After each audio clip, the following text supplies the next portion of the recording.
Check, check, check, check, check, check, check, check, check, check. Check, check, check, check, check, check, check, check, check.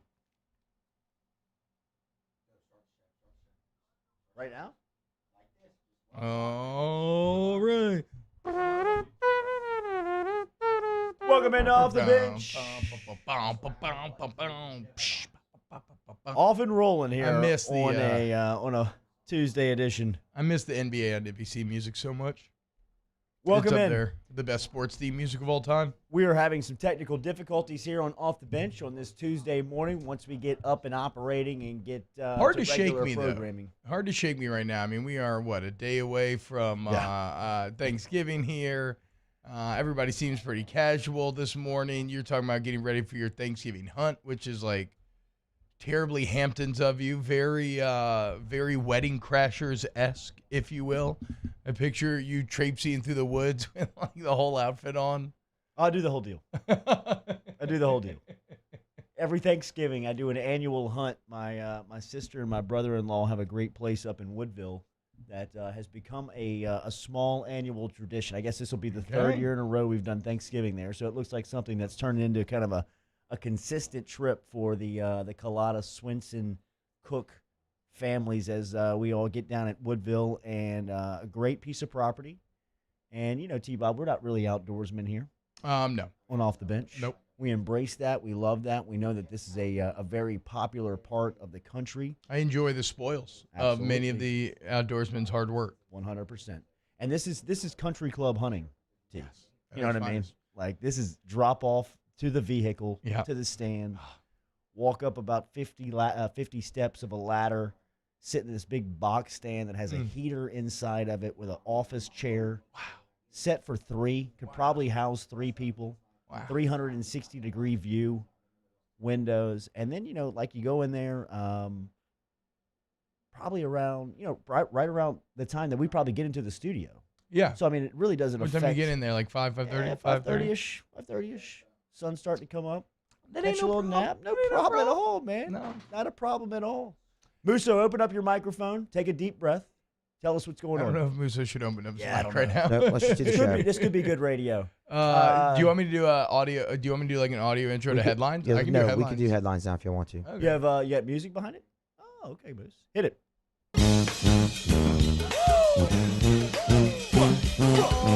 OTB headlines are brought to you by Barbecue Guys. They're your one-stop shop for everything outdoor kitchens and living. Barbecue Guys, helping America host better barbecues since 1998. LSU head football coach Ed Orgeron met with the press on Monday. He'll be here at 7:30 this morning. Senior outside linebacker Andre Anthony was named co-defensive lineman of the week for his performance in Saturday's win over Arkansas. He had 4 tackles, including 2 sacks in LSU's win over the Hogs. Tigers held Arkansas 0 for 10 on third downs on Saturday. LSU's a 12.5-point underdog as they travel to College Station this weekend to face number 5 Texas A&M at Kyle Field. That kickoff is set for 6 o'clock on ESPN. Here's a little from O yesterday talking about Micah Baskerville, linebacker, and how he played on Saturday.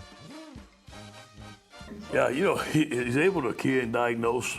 Michael was the 5A player of the year at Evangel High School. That's why I recruited him, an excellent player in high school. When he first came here, was having a good year. As a freshman, showed us that he can key and diagnose. He fits in well in Coach Pelini's scheme. He gets to the football. He's a tremendous young man. Ed Orgeron coming up here in a couple of minutes on Off the Bench. If you have a question for Ed O, get inside of the Bayou Ford chat app. Hashtag Ask Coach O coming up here on ESPN Baton Rouge, New Orleans, and Alexandria. Jared Goff threw for 376 yards and 3 scores. Speaking of country club hunting, Wow. look at Jim Nickel here with the Kangol hat on. I mean, tie underneath the vest. Looks look like at a movie set. him and Dr. B looking straight out of the Hamptons. It looks like the Ozarks maybe in the background there. Shout out, Mr. Jim. Love you, man. Jared Goff threw for 376 and 3 scores, and Matt Gay kicked a 40-yard field goal with 2:36 remaining to give Los Angeles, the Rams, a 27-24 victory over the Bucs Monday night.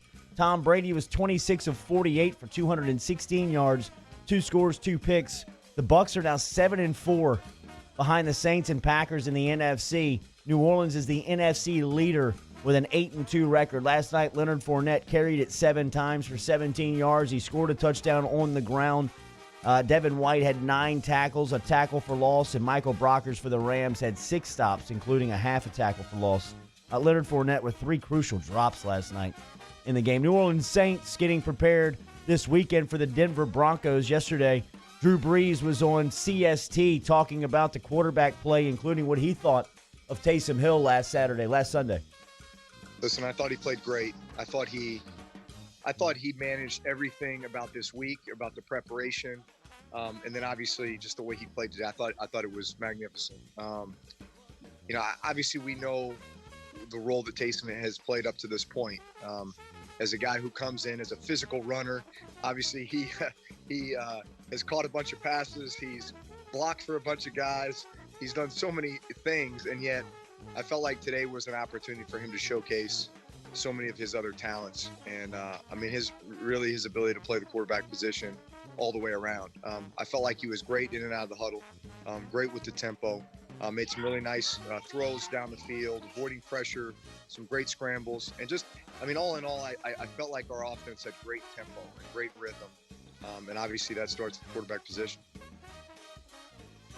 New Orleans Saints taking on the Denver Broncos this Sunday. Joe Burrow update from his injury yesterday. ESPN reporter Adam Schefter revealed that Burrow's MRI showed that he tore his ACL, MCL, and suffered other structural issues in his knee. The timeline for Joey B is somewhere around 9 to 12 months, according to Adam Schefter. Yesterday afternoon, Ed Ogeron was asked about Burrow's injury. This is 26. Musso, as Ogeron responded yesterday. Yeah, it was tough. It was tough to watch. And we all watched it. We felt bad for him. And Joe's a competitor. I texted him today. I know he's going to be back. I know his attitude. He's probably working out today, getting on the next season. I thought he was having, maybe a Rookie of the Year season. We were very proud of him. We follow Joe. We follow everything he does like we do all the players in the NFL. It's just really disappointing, and you knew it looked really terrible with Burrow, just the angle that he got bit and the way that knee went, but then to hear that it's the ACL, MCL, structural damage. Think about it, base ACL is generally accepted as well, like a 6-month rehab. They're saying that this could be anywhere from 9 to 12 months, so you're looking at the start of next season being impacted. You're also looking at not having a full off season where you are, fully up to able to move around in order. It's just a really rough way to start the career for Joe Burrow. If there is a spin zone that I've heard a lot of people bandy about, and I see where they're coming from, is that the Bengals will not win another game this year, right? And so ideally, or maybe like a left tackle, Penei Sewell or somebody, go get somebody to protect your biggest investment. The LSU men's basketball team has added a game to its schedule as the Tigers will host the Southeastern Lions on Monday. That'll be in the PMAC. The game replaces one of those that was originally scheduled for the Golden Window Classic in Lincoln next week. LSU will now play St. Louis, and they will also play on November 26th. So they'll play Thanksgiving night, Thursday night. Cody Boudreaux says, my GF says Jordy makes pretty eyes at the camera. Those blue eyes, have those been your greatest strength your whole life? It's a good asset. Yeah, they do well. LSU Southeastern will tip off at 6 o'clock Monday night. The game will be streamed on SEC Network Plus. Pelicans have agreed to a 2-year, $35 million extension for Steven Adams. T-Bob asks, does he need to get an Adams jersey? Put it up on the poll. I've been yeah, put it on the Triple P poll. I've been toying with the idea of a second Pelican jersey for a long time. I haven't been sure who to commit to. Brandon Ingram, I can't do it until I think has he officially re-signed Max Longcom? He has not, right? Yeah. So I've been holding that off there. But I've always had a soft spot for Steven Adams, right? Yeah. He is from New Zealand. He looks like he's straight out of like a Game of Thrones or like a fantasy novel or something. He's one of the scariest looking individuals ever. I think he's a perfect fit for this Pelicans team, not in terms of shooting definitely, but in terms of being that enforcer, that big center in the middle, defensively the presence he brings. And now that he's here long term, I think it might be time to get some of those new white ones, Danny, the city jerseys with the fleur-de-lis on the front, Adams on the back. I'm in. Those are your headlines. What's trending here on Off the Bench on this Tuesday edition? Our headlines daily brought to you by Barbecue Guys. Remember, stop in and check out the showroom over there on Airway Drive, right off of Airline Highway. stop in and see Michael Hidalgo and the crew. Tell him you heard it right here on Off the Bench. Great showroom from the barbecue guys over there. We'll talk to Ed Ogeron coming up here 7:30 this morning. We'll talk to Coach O about the schedule this week with Thanksgiving on Thursday, a game versus A&M on Saturday. How's he handle the workload in the week ahead as the Tigers prepare for number 5 Texas A&M at Kyle Field? Texas A&M hadn't practiced in 2 weeks. We'll see what that means for preparation. Yeah, right now. Tigers 12.5-point dogs. We'll see if that means anything. Derrick Stingley Sr. will be here at 8 a.m. and then 8:30 New Orleans Saints. We'll talk Taysom Hill, quarterback, the Saints defensive line. Now that the Saints are the leaders in the NFC, what's it mean for this second half stretch? I'm interested to pick Nick's brain, too, about Quan Alexander, who's kind of lost in the shuffle in his film breakdown from yesterday. He played good Sunday. Yeah, so I haven't rewatched yet, and I guess I just got the shine of the D-line kind of outshone everything else. But, yeah, he came away from that film very impressed with Quan Alexander, so we'll learn exactly why with Nick a bit later. Off the bench, rolling on this Tuesday. Off the Bench with Jordy Culotta and T-Bob Hebert. ESPN Baton Rouge, New Orleans, Alexandria. Daily brought to you by Central Plumbing Company. Remember, online, centralplumbing.org. 925-8552 is the phone number. If you're hosting this week and you got the family coming in, T-Bob's talking about getting the house ready for the in-laws. Might want to dial up 925-8552 before you start feeding everybody. Make sure that the plumbing is up and working. Residential, commercial plumbing. Central Plumbing Company can help you out. 925-8552. Centralplumbing.org, centralplumbing.org. I did call them the other day when we don't need to point fingers, but a bunch of baby wipes got flushed down the toilet. I even went and got like a big snake, like auger thing, try to get it out. Mine wasn't quite long enough, unfortunately. So I had to go to Central Plumbing. And it took like 10 minutes. They come out, bada bing, bada boom. Toilet's working perfectly again. I don't think twice about it. 925-8552. It's that simple. And it's all your plumbing needs. See, that was a very simple problem, but sometimes really complex. Either way, there's one answer to all of it, and it's centralplumbing.org. We opened up the playbook and expanded our coverage. Listen daily in high definition on 98.1 HD2. We are 104.5 ESPN Baton Rouge. Do you know someone who sets a good example for all of us to follow? Someone who shows leadership, selflessness, and service to their community without being asked? We think that's the definition of a good citizen, and so does Citizens Bank and Trust. If you know someone who exhibits all of these qualifications, nominate them for a Good Citizen Award, and they could receive $500 from Citizens Bank. And we'll recognize them here on the show. Get the details at citizensbankandtrust.com, and then nominate your good citizen. $10,000 off MSRP on a new 2020 Ford F-150 XLT. Buy a new one for less than a used one. All new Bayou Ford vehicles come with a 1 million mile powertrain warranty. And with Bayou to You, free delivery right to your door. The crew at Bayou Ford is going to do right by you. Gulf Coast Bank and Trust is a local bank with a straightforward philosophy. It's about doing the right thing for our customers. Participating in our community with annual local fundraisers. Offering individual attention in a modern banking atmosphere with a trusted local company. Gulf Coast Bank invested in technology with a local touch, giving our customers the power to bank anywhere, anytime. We're building relationships through personal service as the bank that cares about you. Gulf Coast Bank and Trust, the bank that cares about you. I've been doing business with Luba for 25 years. They're dependable, trustworthy. It's just the attention to detail with our clients. Our folks have years and years of experience.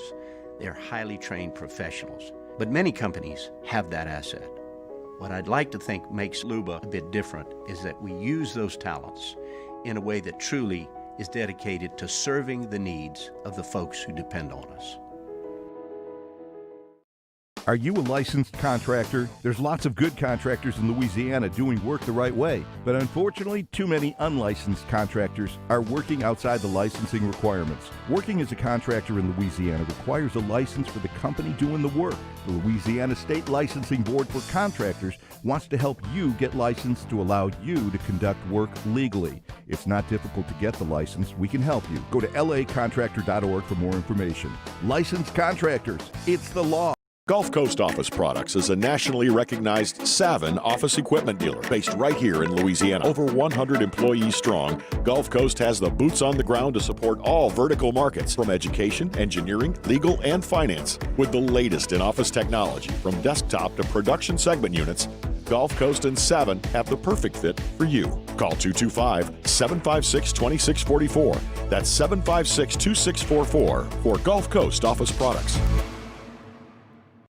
Toyotathon is happening now at Corval Toyota in Opelousas.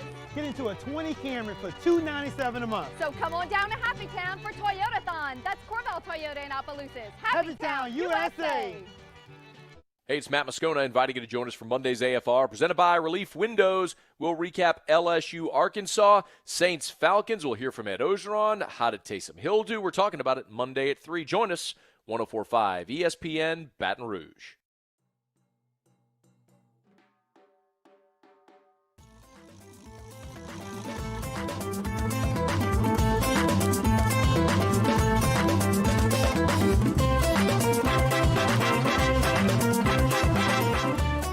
All-Star Toyota presents Off the Bench with Jordy Collada and T-Bob Hebert. ESPN Baton Rouge, New Orleans, Alexandria.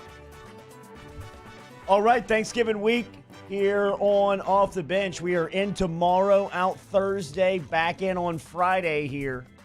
So make sure and take down the programming schedule, as we will be here all but Thursday. Happy Thanksgiving from everybody over here at ESPN Baton Rouge. No matter your plans this week, make sure and stay safe on the road as you travel. I'll be in Woodville, Mississippi. T, what's your plans for Thanksgiving this week? Nothing, just hanging out. In-laws, like I said, in-laws, sister-in-law coming in town.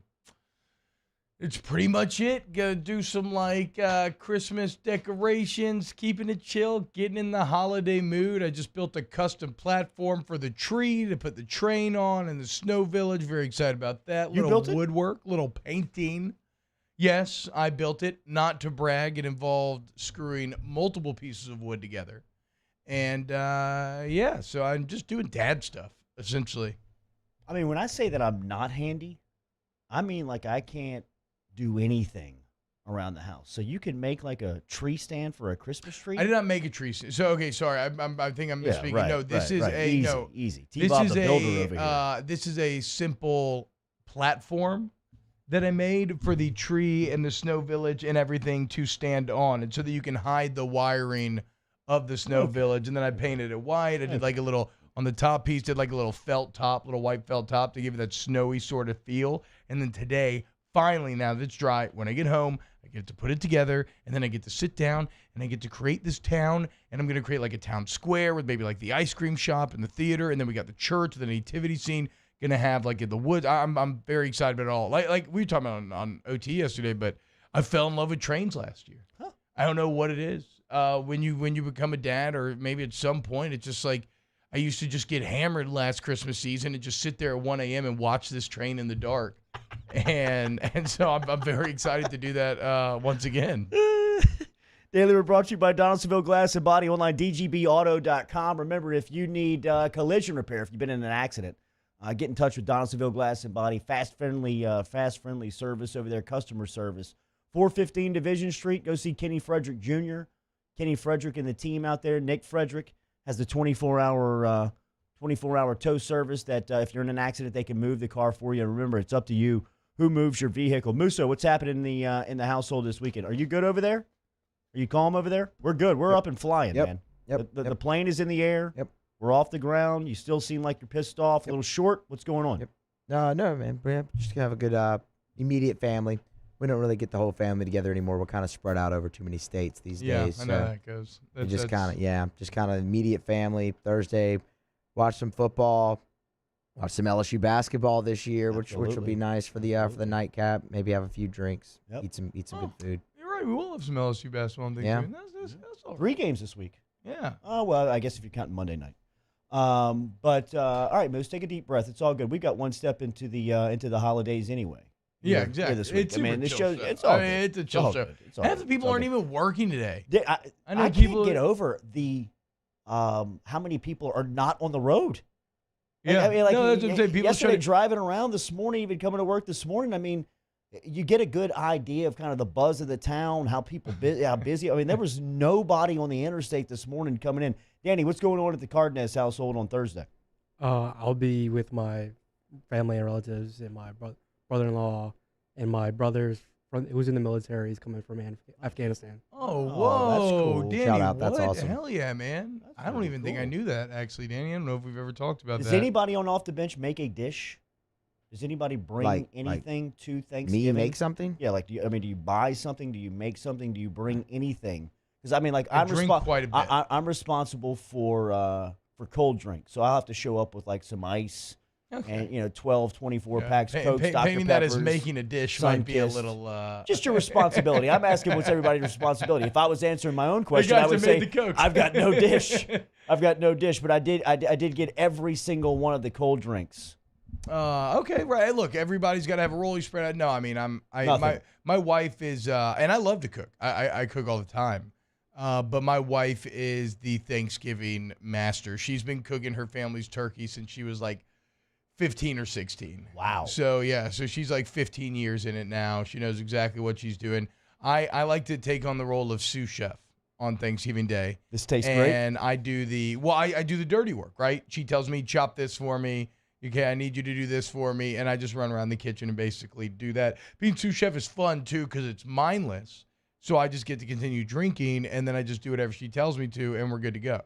Yesterday, Sean Payton was on a I'm sorry conference to all the call. sous chefs. It's not really a mindless job at all. Just to me, Thanksgiving is. Drew Brees was speaking on CST. Here's Payton from the conference call yesterday about Taysom and some more thoughts on him at quarterback last week. Yeah, listen, he wanted to play, and make no mistake, when we claimed him off the film, it was as a quarterback. Our vision was not as those other things. Those are end results after he was here, but our vision watching the film, and I've told it a number of times, that, started watching a practice squad receiver, and then pretty soon started watching more of the tape, and then here it was, that evening, the next day, we were putting a claim in for him. So he enjoys playing, and you can't help but notice that when you watch his snaps in a game. More from Payton yesterday talking about the defensive line, Cam Jordan specifically. Yeah, look, there's a couple things that go into that. Sometimes your packages might come from an even front. Sometimes they come from an odd front that can affect the end, especially a guy like Cam over on the right side. Man, it was good to see his production, and yet there's a lot of hidden production sometimes in rushing the passer, and you don't always necessarily get to see the end result, which is a stat line like a sack. There's hurries, there's hits, there's all those other elements that go into it. But, you keep working, you keep going harder. It's tough to rush the passer. I mean, it's tough to do it, especially in a game where it becomes a little one-dimensional. That takes energy. And the one thing Cam's had throughout his career is his stamina and ability. He's always in good shape. So I think more importantly, I'm just pleased with how we're playing defensive late. Saints 8-2, leaders in the NFC right now, especially last night after the Bucs fall to 7-4, losing on Monday night. Look out for Los Angeles. Watch out for the Rams as they traveled across the country and got the win 27-24 last night over the Bucs. The Saints are ahead of the Packers in the NFC lead. Here's Sean Payton talking about Trey Hendrickson and what the expectation was for Hendrickson coming into the season. Well, look, it's hard to make predictions relative to the actual pitch count or productions that you're talking about, or the totals. I know this. I know he's a tremendous worker. I know he's in outstanding shape, and I know he's healthy, and all those other things contribute to what you're seeing now, and it's a credit to him and the players around him, and I'm happy for him, and I think he would tell you it's important to win. But I think it starts with the other elements of how he works, how he trains, all those things. One more. This is Drew Brees on CST talking about his timetable for a return. I am going to get back as soon as I can, as soon as I'm healthy, and my body's ready. The thing with this, I mean, I guess similar to the thumb, from last year, is that there's just a healing process that needs to take place now. In this case, you're talking about lungs, you're talking about ribs, right? And so those are all that is vital to the throwing motion and mean, the last thing I want to do is go out there at 70% with a higher risk of re-injury to something like that all of a sudden puts me out for a really extended period of time. Or you're talking about your organs then at that point, so it's just like I'm wanting to be very cautious, but very optimistic and aggressive, just in my mindset of, man, pressing it every day, sense of urgency. There's definitely a sense of urgency to get back. Saints will play the Denver Broncos this Sunday. They travel up to Denver to take on the Broncos. We'll talk more about that coming up in the second hour. LSU is back in action this week. They'll be at Texas A&M taking on the Aggies at Kyle Field, 6 o'clock on Saturday. We'll preview that matchup with their head coach, Ed Ogeron, next here on OTB. Off the Bench with Kalana and T-Bob. Daily brought to you by All-Star Toyota. Remember, All-Star Toyota is online at allstartoyotaofbatonrouge.com and located on the corner of Goodwood and Airline, where they've been since 2005 with fantastic selections of brand new cars, pre-owned and certified vehicles. If you want to get into the car for the holidays, or if you're taking a trip this week and want to rent a vehicle, go over to All-Star Toyota on Goodwood and Airline. Ask for Lisa Sessions. She's over in the service department, and she will get you into a rental today. Great specials, holiday rental specials you can find out from All-Star Toyota online, allstartoyotaofbatonrouge.com. Shout out our guy Tony Roy. Says he finally made it to live stream. Love y'all's show. All right, Tony. Well, you're going to love All-Star Toyota. And if you do love the show, if you do need a new vehicle, look, All-Star Toyota is one of the key supporters of this show and how we get to do it every day. So you need a brand new vehicle, or maybe not brand new, right? You just need a new vehicle. But what if you get a Toyota certified used vehicle where you get things like a warranty that you don't normally get? Go to allstartoyotaofbatonrouge.com. Let them be your guide to this process. allstartoyotaofbatonrouge.com. Saints coverage, Chiefs, Cowboys, Thursday night, Sunday night, and Monday Night Football. From the opening kickoff to the playoffs and the Super Bowl, the NFL lives on 104.5 ESPN Baton Rouge. At All-Star Toyota, you get it all. If you're in the market for an all-new Toyota vehicle, come see our friendly and knowledgeable sales team at All-Star Toyota. Located in Baton Rouge at the corner of Airline and Goodwood, we've been serving our community since 2005 by offering a large selection of new Toyota cars, trucks, and SUVs. Get behind the wheel of your dream car and take a test drive at All-Star Toyota today. Gulf Coast Bank and Trust is a local bank with a straightforward philosophy. It's about doing the right thing for our customers. Participating in our community with annual local fundraisers, offering individual attention in a modern banking atmosphere with a trusted local company. Gulf Coast Bank invested in technology with a local touch, giving our customers the power to bank anywhere, anytime. We're building relationships through personal service as the bank that cares about you. Gulf Coast Bank and Trust, the bank that cares about you. If I built a van, it would do more than haul. It would carry my entire business. I'd make it available in dozens, make not thousands of configurations. It would keep an eye on my fleet. And an eye out for danger. If I built a van, I'd make it available in diesel and gas. And I'd build it right here in South Carolina. Introducing the all-new Sprinter, starting at $33,790. Built in the USA. Mercedes-Benz. Vans. Born to run.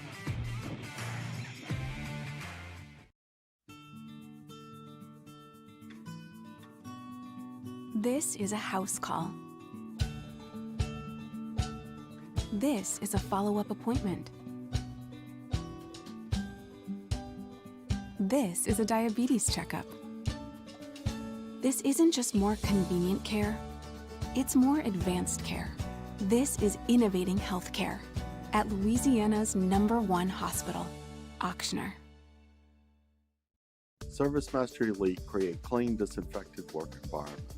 As a local business, we take pride in serving the New Orleans and Baton Rouge areas. Our cleaning protocols follow CDC and OSHA standards for healthcare settings, offices, senior living, restaurants, and industrial plants. Contact ServiceMaster Elite to get your operation ready for reopening with germ disinfection cleaning. ServiceMaster Elite, the trusted choice in professional cleaning since 1996. To all of our heroes working on the front lines of this COVID-19 pandemic, your bravery and selflessness represent the very best of us, and we want to say thank you. I'm asking everyone around the state to join me in celebrating the heroism of our healthcare professionals on the 19th of every month at 1900 hours, that's 7 p.m. Write a note of appreciation, make plans to donate to charitable organizations, or say a prayer. To learn more, visit 19thanks.org. Thank you, and God bless. T-Bob Hebert here with... Join us for a Tuesday edition of Jimmy Ott's Game Time. We're live from Doe's Eat Place to break down all the latest action. Come see us on Government Street at 6 p.m. and enjoy some delicious steak, or tune in here to 104.5 ESPN Baton Rouge.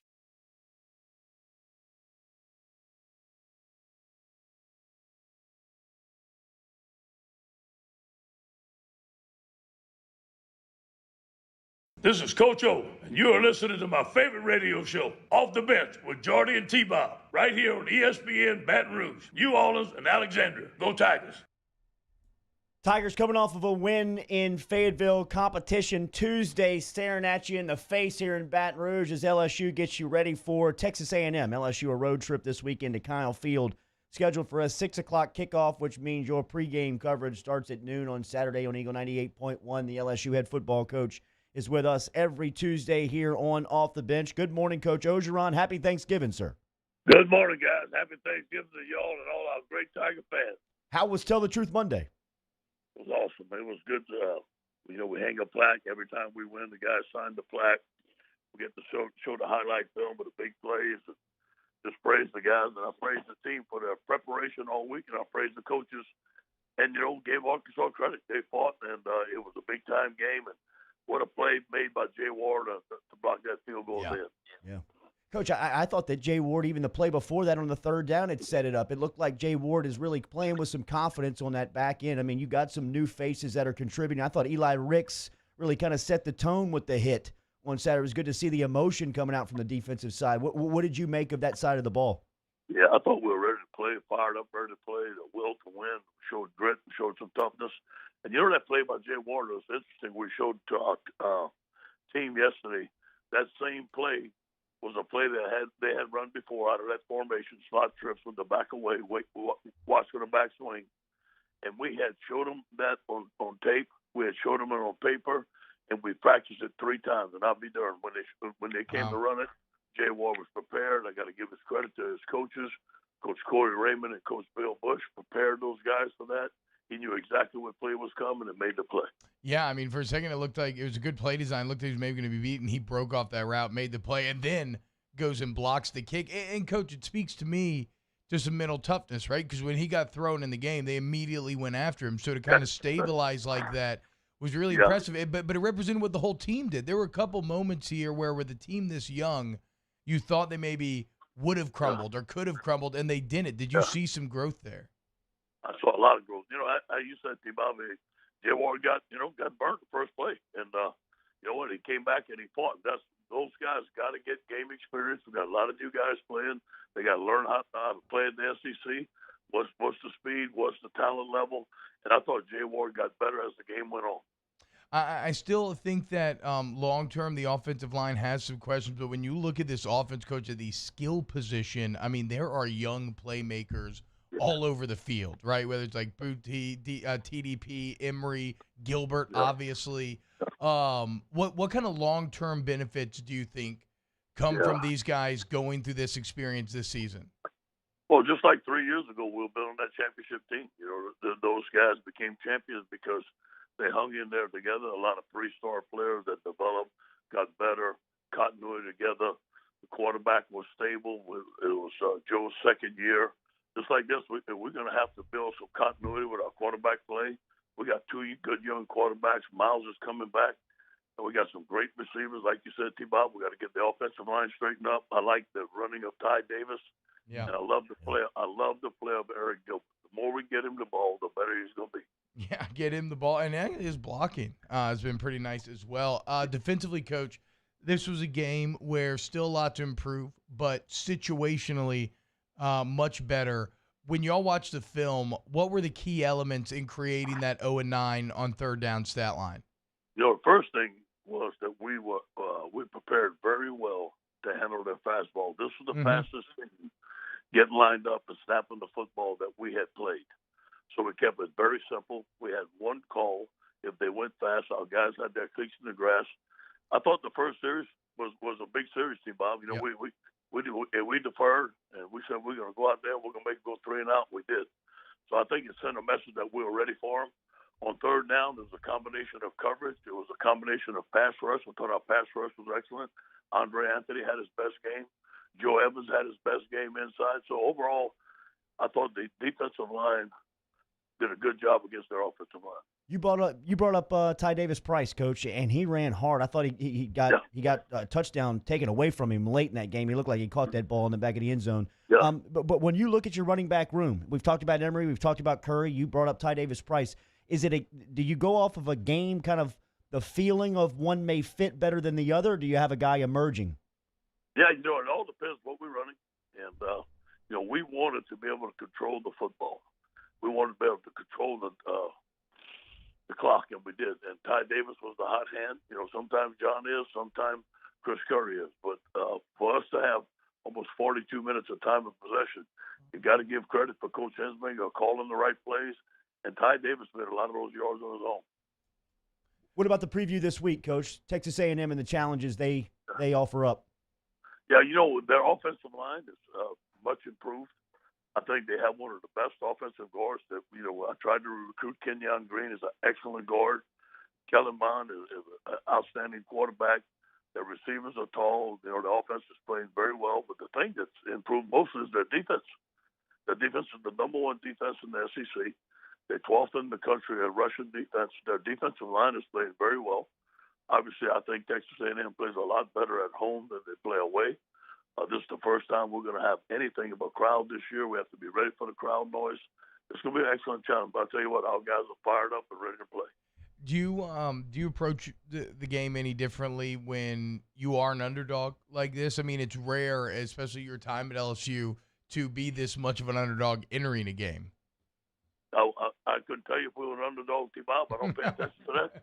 No, I don't know what a point spread is, if we're overdog or underdog, and I don't care. I just know we played Texas A&M this week. Coach, what did you think out of your freshman quarterback from last Saturday? I mean, it seemed like the goal was to get to third and manageable. Obviously, that's always the goal. But once you're in third and manageable, it's on him to make a lot of those plays. How did he grade out during film? He did very well. Think about this. We had 23 third downs. I've never been in a game where we had 23 third downs. That's ball control. That's manageable downs because we could run the football. Finally, on first and second down, a short, easy throw. I think that TJ, made some mistakes. He threw some balls in the dirt. It got wet on him a little bit. But the thing I was most impressed with is that he hung in there. And let's face it, that last touchdown he threw, nobody was open. He just stayed there. He was patient. And then Jeray Jenkins, just like you do in the backyard on a scramble drill, he was to the right, he ran to the left, got open, touchdown. So we've got to give them some credit. One thing about TJ, he's got leadership and he's got ice in his veins. So that's what I was going to ask about and he does a great job of keeping his eyes downfield when he moves around. But, Coach, he was after the first play. So here's a cat who really had a rough game against Auburn, right? Could have been real easy for that to mess with his brain. After the first play, where it's just a little 3-yard scramble, this 18-year-old gets up and he's jawing at the Arkansas defense. Like he's talking trash to him. Yeah. Do y'all see that? Did y'all know that always about him? Did that come out in the game? Came out in the game. Came out in the first game. Now, his teammates knew him, but he's humble in practice. Him and Max are good friends, and Miles is the first-team quarterback. So, those guys, they kind of play their role a little bit. But once he stepped into the leadership role, he emerged, and I love it. How's recruiting going right now, Coach, at this point in the season? Excellent. We have Power Hour. Our guys are really loving what we're doing. We have some tremendous relationships with all our commitments. We have a great class right now. I think we're going to fix and get some good news in a week or two, and we're going to be getting some big guys coming the next couple of weeks. How does the schedule work, Coach, this week with obviously a holiday on Thursday as you guys are in preparation? Yeah, same schedule except for Thursday morning. We'll meet at 7 o'clock. We'll be off the field at 10:30. So our guys that live close to home will go home for Thanksgiving. Obviously, they have to be careful. And then we'll be back in the office at 10 o'clock on Friday morning and travel to Texas A&M and play a great game. I know you brought this up a little earlier, but you are preparing for a full crowd on Saturday, right? Yes, no question. Now, I don't know how much it is. I asked Derrick this morning how many it's going to be. We don't know, but I'm preparing for as many people, when I heard Dan Mullen after Florida, he thought that their crowd affected the football game. We got to be prepared for crowd noise. We got to be prepared for our snap count, whatever it takes. We can't let that deter us. How have you seen Dare progressing now that he's back in the building? Good. Yeah, it was good to have him back. Obviously a little rusty, but I think he played well. It was good to have him back. It gives the team confidence, gives the offensive line confidence, and it gives us a little depth there, which we need. Coach O, happy Thanksgiving to you and the boys, man. Thank you for joining us each week. Go get them in Texas A&M. Thank you, guys. Go Tigers. Yes, sir. Yes, sir. There's Coach O checking in from LSU football this morning as he gets his group prepared for a road trip on Saturday. LSU will be taking on Texas A&M as T-Bob tried to needle him there and ask him about being an underdog. 2 touchdowns underdogs, 14-point underdogs as they go in there to Texas A&M this week. A&M has not practiced for 2 weeks. What do you make of that storyline? You don't think that's a big deal? So they have not practiced at all. Not been on the practice field. I guess that's what they're saying. That's the reports. Okay, that is. Yeah, that is a big deal. It's. I don't know if it's a big enough deal to make up for the gap between those two teams this year, but I'm not going to say it's completely not impactful. I think it takes 2 weeks of inactivity for your muscles to kind of start to lose some of that strength and everything. And so I guess maybe you could spin it to where you say they're going to be extra fresh, but yeah, I would expect there to be a bit of rust there. But again, A&M's completing like 60% of their third downs, as Coach O just alluded to. Their number 1 defense in the SEC this year. These are things that I don't know that rust can quite change, right? I don't know if it can make up for it. We will close that hour 1 next here on Off the Bench. Off the Bench with Collada and T-Bob. Daily brought to you by AccuTemp. Remember online at AccuTempBR.com. With the Tigers playing this weekend, they'll be at Texas A&M as long as you dial in to halftime there on Saturday and text 31996 over at AccuTemp. If you text the term halftime to that number, 31996, you'll receive half off of your Tiger tune-up. That's a service call on your air conditioner or your heater. You make the choice online, AccuTempBR.com. AccuTempBR.com, AccuTempBR.com. Halftime 31996, $50, $49 really, for a Tiger tune-up. Make sure you're home, good to go for winter, spring, whatever. If you think you're having any issues, they're going to get you right. And really, look, the quality of their work is great, but it's the experience of working with AccuTemp, right? Scheduling out of time, realizing the trust you have, and realizing how convenient they make it. They work around you. They work for you. They want to make it as enjoyable as possible for you. They really commit to that. Look at their Google review rating, right? Go to AccuTempBR.com today. In times of need, get a full list of phone numbers, websites, and other important emergency information on the Demco Stormwatch page at 1045ESPN.com. To the heroes who are working tirelessly to care for our communities, we thank you. We will never forget the countless hours you dedicated on the front lines, choosing to risk your own health to fight for our friends, neighbors, and family members. You guys are out on the front lines, fighting it. We are grateful for your heroic acts and unwavering spirit. Together, we are overcoming this adversity and make our state healthier and more vibrant again. Ochsner Health. At All-Star Toyota, you get it all. If you're in the market for an all-new Toyota vehicle, come see our friendly and knowledgeable sales team at All-Star Toyota. Located in Baton Rouge at the corner of Airline and Goodwood, we've been serving our community since 2005 by offering a large selection of new Toyota cars, trucks, and SUVs. Get behind the wheel of your dream car and take a test drive at All-Star Toyota today. You may not know about the 4Kids Foundation, but you've probably heard of the Zurich Classic. And the Zurich Classic exists because of 4 kids. But it's what happens after the tournament that really counts. 100% of the proceeds are donated by the 4Kids Foundation to hundreds of local charities, totaling more than $40 million, all to help local children and families in need. 4Kids helps kids through golf, because every child deserves a shot at a brighter future. Gulf Coast Bank and Trust is a local bank with a straightforward philosophy. It's about doing the right thing for our customers. Participating in our community with annual local fundraisers, offering individual attention in a modern banking atmosphere with a trusted local company. Gulf Coast Bank invested in technology with a local touch, giving our customers the power to bank anywhere, anytime. We're building relationships through personal service as the bank that cares about you. Gulf Coast Bank and Trust, the bank that cares about you. I've been doing business with Luba for 25 years. They're dependable, trustworthy. It's just the attention to detail with our clients. Our folks have years and years of experience. They're highly trained professionals, but many companies have that asset. What I'd like to think makes Luba a bit different is that we use those talents in a way that truly is dedicated to serving the needs of the folks who depend on us. Are you a licensed contractor? There's lots of good contractors in Louisiana doing work the right way, but unfortunately, too many unlicensed contractors are working outside the licensing requirements. Working as a contractor in Louisiana requires a license for the company doing the work. The Louisiana State Licensing Board for Contractors wants to help you get licensed to allow you to conduct work legally. It's not difficult to get the license. We can help you. Go to lacontractor.org for more information. Licensed contractors, it's the law. Yo, join us for a Tuesday edition of Hanging with Hester and Haney, presented by Richards Honda from noon to 3. We'll be joined by Ben Baby of ESPN, Chris Doering of the SEC Network, and Hunt Palmer sits in for his normal Tuesday hour. Join us on 104.5 ESPN Baton Rouge.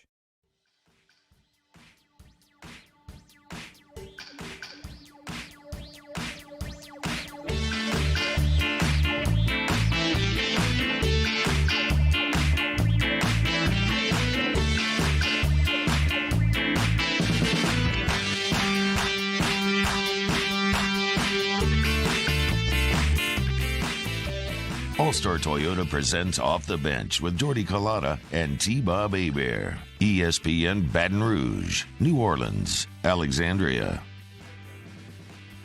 Numbers coming from The Economist here. Americans going to eat about 40 million turkeys this week during Thanksgiving. More than half of all turkeys sold over the course of the year will be eaten this week. Rough time to be a turkey. Fry your turkey? What? Fry your turkey, right? I don't think so. Actually, I don't think so. I don't think that's how Kate's always made it. Yeah. I would love it. I mean, I like fried too. turkey. Infrared. Oh, man, okay. No grease. There's a lot of. I don't know if it's just our robot overlords algorithms just throwing anything that I hear uttered in my presence my way because they're always listening. But there's been a lot of air fryer juice around me, both in like friend groups, people recommending it to me. And now, yes, the algorithms are taking over and like popping up on anywhere you turn on your phone. I don't know. Does anybody have an air fryer in here? Yeah, that's what I say. We have it. We infrared fry the turkey. Okay, No grease. and then so how about like it work? Like, are you a fan of the air fryer? Do you think it's delicious. Like a worthy kitchen addition? Yes, You use it for absolutely. more than just turkey? Yeah. Well, we have one that we use for the turkey because it's bigger. Okay. Like that's what it is, like an infrared, made for that. But then we have another one.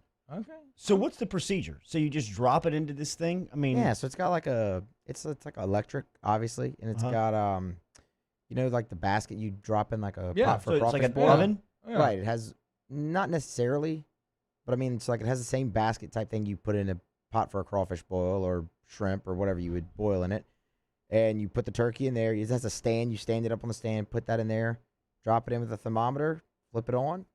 Let it go for a little, And so if I had some fish and I had them all battered up, like beer batter, ready to deep fry them, if I put them in the air fryer, it will fry them? Yeah. Wow. No oil? No oil. All right. We're in. All right. I may have to look into Well, this. OTB experiment? I don't know. I mean, I don't know. We'll see. It's Christmas around the corner. Maybe this is the play. Anybody see this story with Clemson and Florida State? Yep. I love Dabo Swinney for calling him out on this. I didn't think that Dabo Swinney had it in him.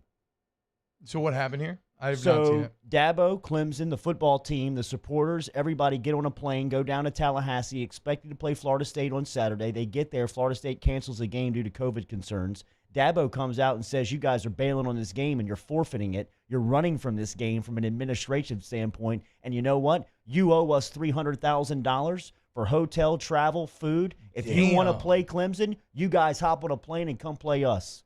I mean, hey, he's not wrong, dude. I agree.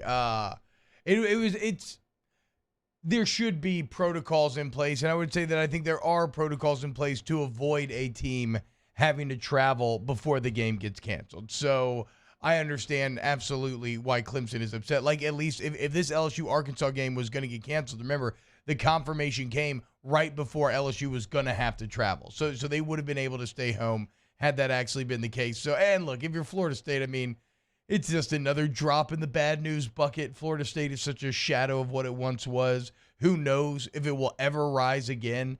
It seems like everything they keep trying keeps striking out. It's just getting worse. And it's hard to reassume superpower status when you currently have a superpower living with you, right? I mean, look at LSU as they've had to try to fight their way back with Alabama kind of sucking all the oxygen up in the room. So this is just par for the course for who Florida State is now, unfortunately. I really like the you owe us $300K. Mike Norvell said that some college football coaches are not doctors. Some of us might think we are, but there's a reason why medical advisors make decisions based on information that is provided. It's unfortunate that the opportunity has been delayed, but there's a reason people making those decisions have that responsibility. Now, Clemson did travel with a player that was positive COVID-19. That's Florida State's.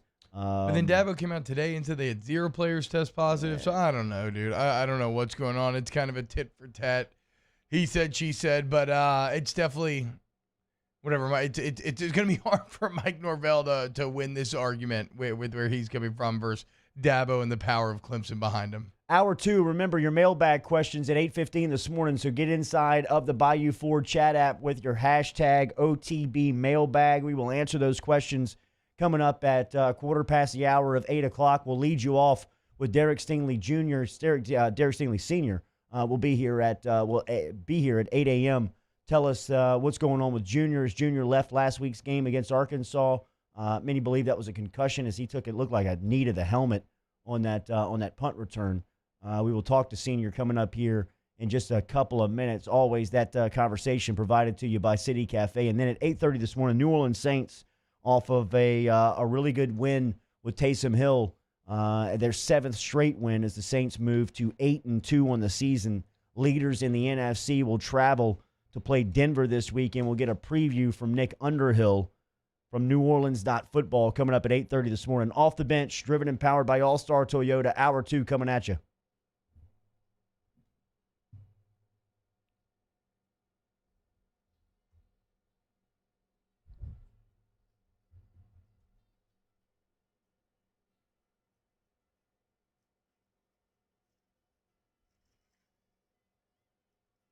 Off the bench with Kalata and T-Bob. Secure Shredding and Recycling. Remember, they are online at secureshreddingandrecycling.com. And remember, over at Secure Shredding and Recycling, it's simple. They are a Baton Rouge, Louisiana-based company whose primary objective is to protect confidential information by shredding or destroying records. They offer drop-off shredding, mobile shredding, hard drive destruction. In fact, if you mention Off the Bench, they'll destroy to your hard drives for free.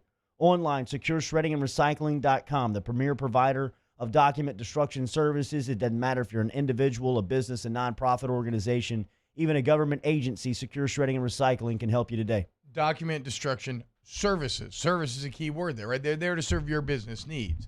And ultimately, that means you want someone who understands customer service, who understands doing the best for their customers. And when you work with Secure Shredding and Recycling, they're local guys. There's a relationship there. You're not just a number on the spreadsheet like with the national guys, and their rates are better. Go to secureshreddingrecycling.com today. This isn't just another day. It's so much more. Kelly's life was put on hold when her auctioneer primary care doctor discovered a rare blood disorder. Her doctor connected her to an auctioneer care team of cancer, heart, and kidney specialists. With multiple primary care locations around Baton Rouge, same-day appointments, and online scheduling, we're relentless about keeping you healthy. Auctioneer Baton Rouge, innovating healthcare for Kelly. Gulf Coast Office Products is a nationally recognized Savin office equipment dealer based right here in Louisiana. Over 100 employees strong, Gulf Coast has the boots on the ground to support all vertical markets, from education, engineering, legal, and finance. With the latest in office technology, from desktop to production segment units, Gulf Coast and Savin have the perfect fit for you. Call 225-756-2644. That's 756-2644 for Gulf Coast Office Products. If I built a van, it would do more than haul. It would carry my entire business. I'd make it available in dozens, if not thousands of configurations. It would keep an eye on my fleet. And an eye out for danger. If I built a van, I'd make it available in diesel and gas. And I'd build it right here in South Carolina. Introducing the all-new Sprinter, starting at $33,790. Built in the USA. Mercedes-Benz. Vans. Born to run. Gulf Coast Bank and Trust is a local bank with a straightforward philosophy. It's about doing the right thing for our customers. Participating in our community with annual local fundraisers. Offering individual attention in a modern banking atmosphere with a trusted local company. Gulf Coast Bank invested in technology with a local touch, giving our customers the power to bank anywhere, anytime. We're building relationships through personal service as the bank that cares about you. Gulf Coast Bank and Trust, the bank that cares about you. ServiceMaster Elite create clean, disinfected work environments. As a local business, we take pride in serving the New Orleans and Baton Rouge areas. Our cleaning protocols follow CDC and OSHA standards for healthcare settings, offices, senior living, restaurants, and industrial plants. Contact ServiceMaster Elite to get your operation ready for reopening with germ disinfection cleaning. ServiceMaster Elite, the trusted choice in professional cleaning since 1996. To all of our heroes working on the front lines of this COVID-19 pandemic, your bravery and selflessness represent the very best of us, and we want to say thank you. I'm asking everyone around the state to join me in celebrating the heroism of our healthcare professionals on the 19th of every month at 1900 hours, that's 7 p.m. Write a note of appreciation, make plans to donate to charitable organizations, or say a prayer. To learn more, visit 19thanks.org. Thank you, and God bless.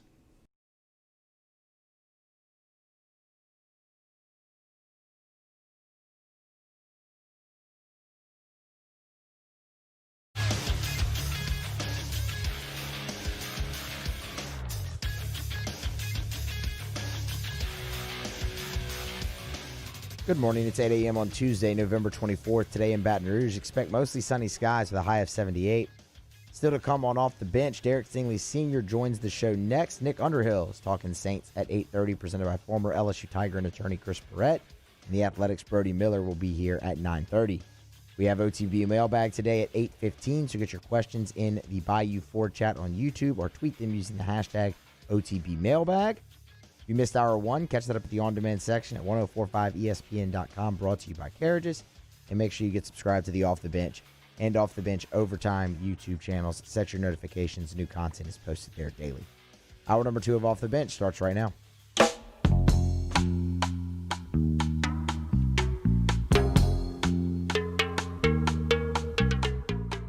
All-Star Toyota presents Off the Bench with Jordy Collada and T-Bob Hebert. ESPN Baton Rouge, New Orleans, Alexandria.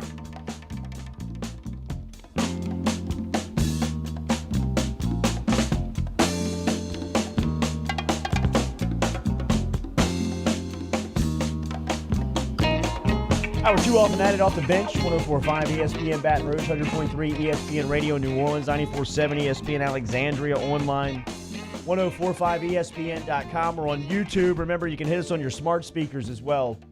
Everything that is you hear on Off the Bench is podcasted and brought back to you by Carriages of Baton Rouge. If you're looking to get a coat before the winter, great selection of winter items over at Carriages, online carriagesbr.com. Social media is fantastic, Instagram and Facebook.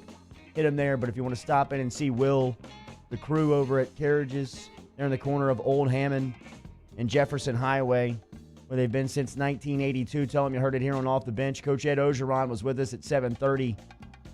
That sound is brought to you, compliments of Carriages.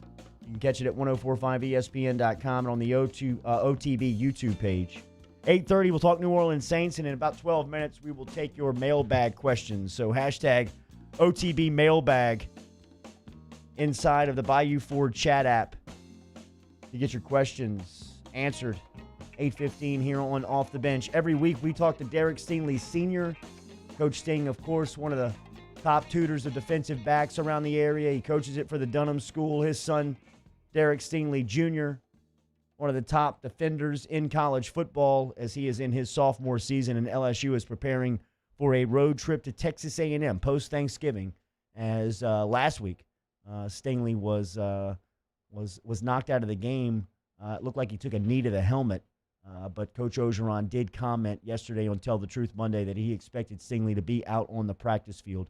Coach Derrick Stingley Sr. is here with us. That conversation always provided by City Cafe, citycafebr.net online. And, of course, they can take care of your Thanksgiving meals over at City Cafe. So if you want to make a pre-order for the meals, you can do it online. They're on the corner of O'Neill and George O'Neill. Coach, good morning. How are you? Happy Thanksgiving. Good morning, guys. Happy Thanksgiving. I'm well. Yes, sir. How is, first and foremost, how's the status of your son? How's Junior doing? He's okay.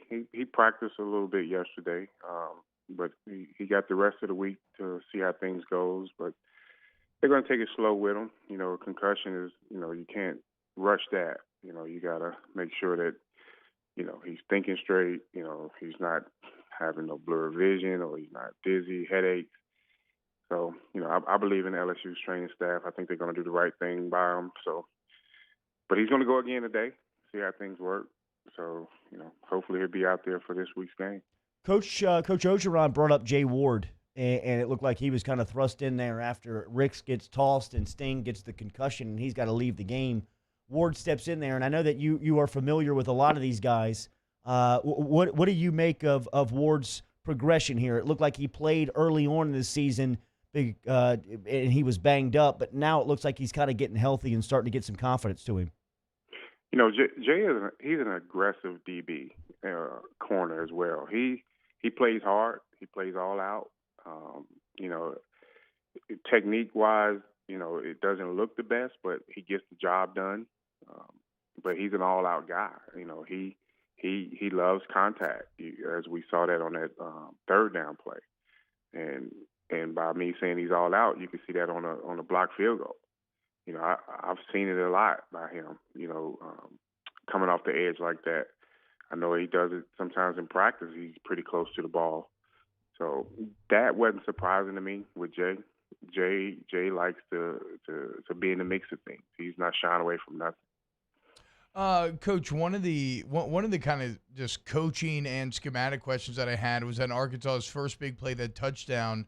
What is the technique that the DBs should be doing there to avoid getting hung up with each other when the receivers basically pick them like they did? Like, does one need to be at more depth? Like, what exactly needs to be fixed there?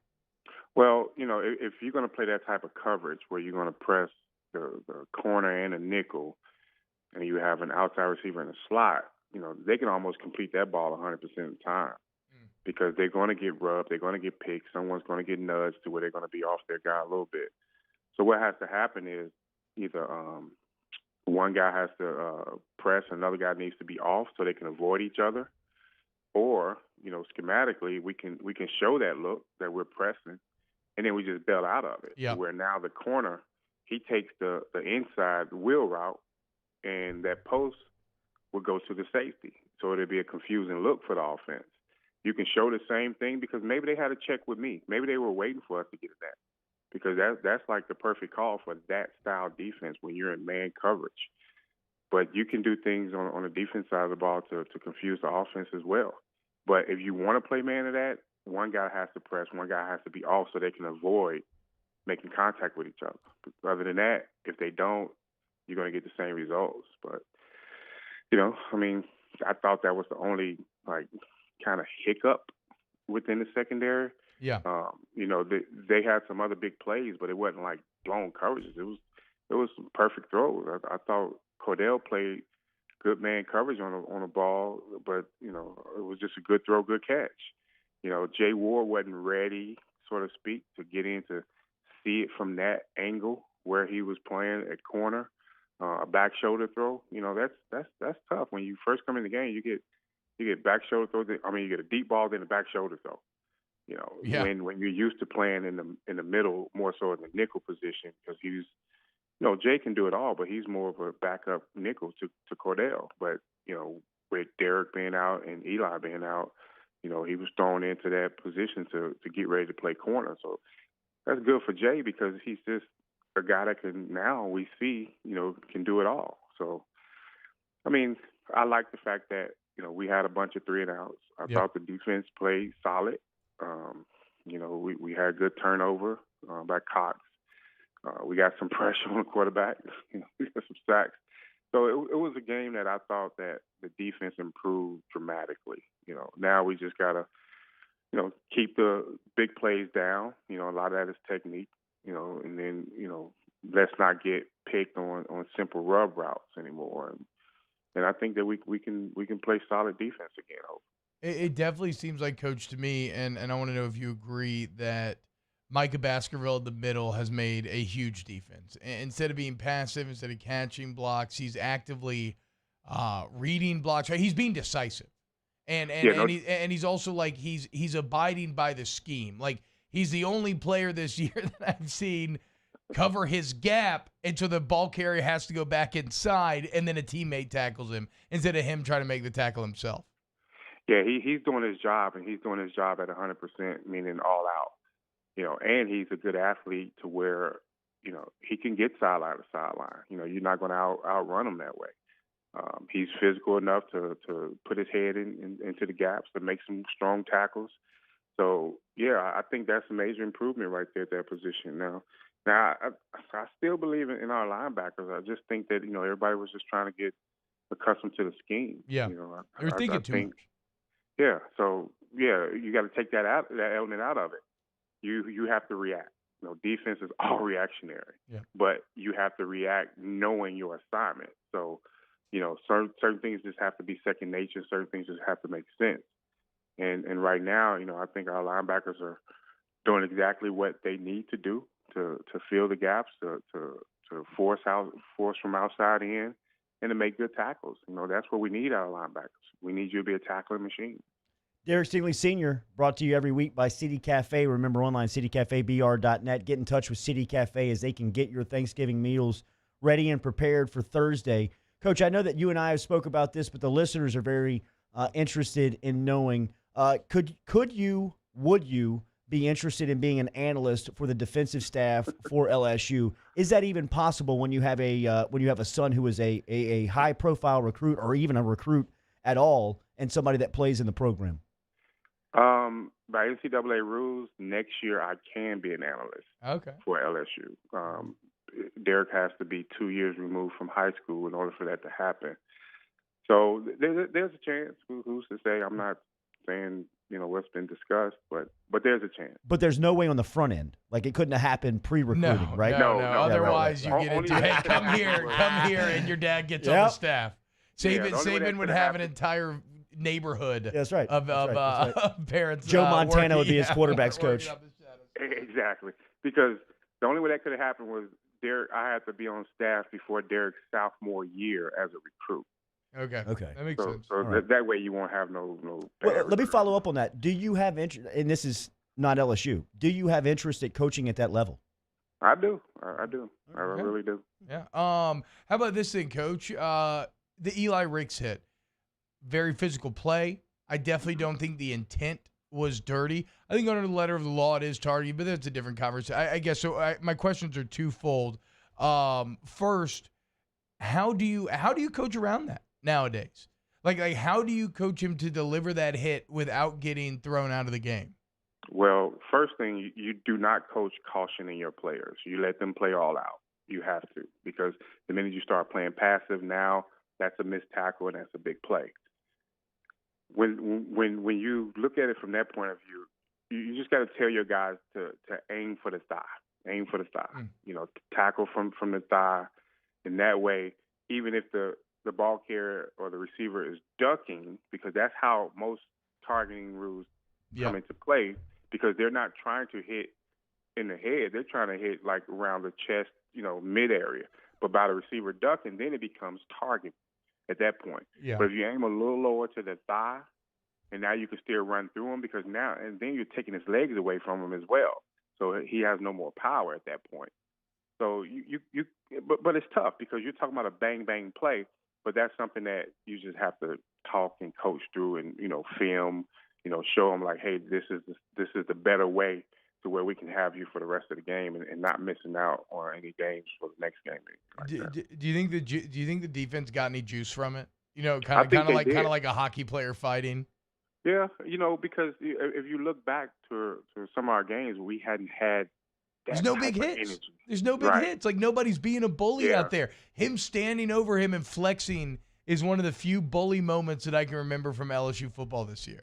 Hey, I've seen a still picture of that, and it reminded me of that Muhammad Ali photo when he was standing over this, whatever. The Sonny Liston. Sonny Liston, yes, dude. Yeah. That's exactly what it looks like. We're watching in the studio. That's a cool picture. I liked it. I liked it a lot. And Coach, you know him. That's his personality. That's him, right? Oh yeah. He's that all day long. He's aggressive. He's confident. He wants to be good. He puts in the work. He nothing has ever been given to him. I love his work ethic. His attitude is real. He wants to be one of the best. Yeah, when 24-1 are on the corners, LSU's tough, man. I mean, you get those guys. Let me ask you, Coach Sting. I'm sorry, Jordy. No, go ahead. I was going to say let me ask you something that I've gone over my head a lot. If Sting and Eli get to stay in the game, do you think Arkansas kind of breaks that game open like they did? No, because I don't think that they have. They probably wouldn't have the opportunity to throw those deep balls, or they wouldn't even call those plays. I agree. They would keep things in the middle of the hashes. They wouldn't throw outside to try to get some deep plays because it's risky for them. So they probably have to do more high percentage passes, or they would have to do what I call smoke and mirror things, where you get the rub routes or the double moves or the fake screens and things like that to try to at least get those guys being so aggressive to where you got a wide open guy. That's how you kind of beat, those corners. But outside of that, no, I don't think that they would even attempt to try to throw those balls like that. I really don't. It's kind of par for the LSU luck this season, that the one game where they're actually mentally locked in and, there's not the big busts, then you just catch some bad personnel luck. But, hey, the win's a win, baby. And it felt good to keep that golden boot. I don't care. It could have been 99 to 100. I just wanted to win. Yeah, hell yeah, dude. I'm with you, man. It was fun. It was really fun sitting there watching winning football, watching guys make the plays at the end of the game, like Finley throwing the touchdown. Mm-hmm. Jay Ward with a 3rd and 3 the block. It was super fun. Yeah, I thought TJ played one of his better games. I thought this was a real good game for him. I know he won South Carolina, but I thought this was a good game to come from behind and do what he did. So I'm proud of him as well. Happy Thanksgiving to the Stingleys, Coach. Enjoy the holiday and the trip to College Station. We'll talk to you next Tuesday. Thanks, guys. I appreciate it. Yes, sir. There he is, Coach Stingley, checking in for his weekly every Tuesday here on Off the Bench. Remember, that conversation is brought to you by City Cafe. Stop in and see Dirk, Cody Miranda, Squeaky Miranda, as those guys can get you ready for Thanksgiving. Remember, they can cook the meal for you. If you want to pre-order, they can have it ready to be picked up on Thursday. All right, we're back with more Off the Bench. Your mailbag questions next. Off the Bench with Jordy Culotta and T-Bob Hebert. ESPN Baton Rouge, New Orleans, Alexandria. Daily brought to you by Go Roof. Online Go Roof at GEAUXroof.com. 927-8300 is the phone number to get in touch with Go Roof. Call now for a free professional estimate, whether it's residential, commercial, or roofing repair. Go Roof can get you taken care of this morning. 927-8300 is the phone number. Online, GEAUXroof.com. GoRoof.com, GoRoof.com. Just saw the boys the other day. Went off and dropped some beers off as they were getting ready to go out for the day. Get your roofs right. Free professional estimate when you call Go Roof, 927-8300, 927-8300. So like I said, nothing to come out and check out your house. And then with that, you'll learn exactly where you stand, what your roof does or does not need done. And you also get an idea of what it's like to work with Go Roof. And they're awesome, y'all, right? You get a beautiful new roof every shingle time. Roosa! Off the Bench, Hanging with Esther and Hanny, After Further Review, and more are all live daily on the 104.5 ESPN Baton Rouge YouTube channel. Subscribe now to interact with us inside the live chat driven by Bayou Ford.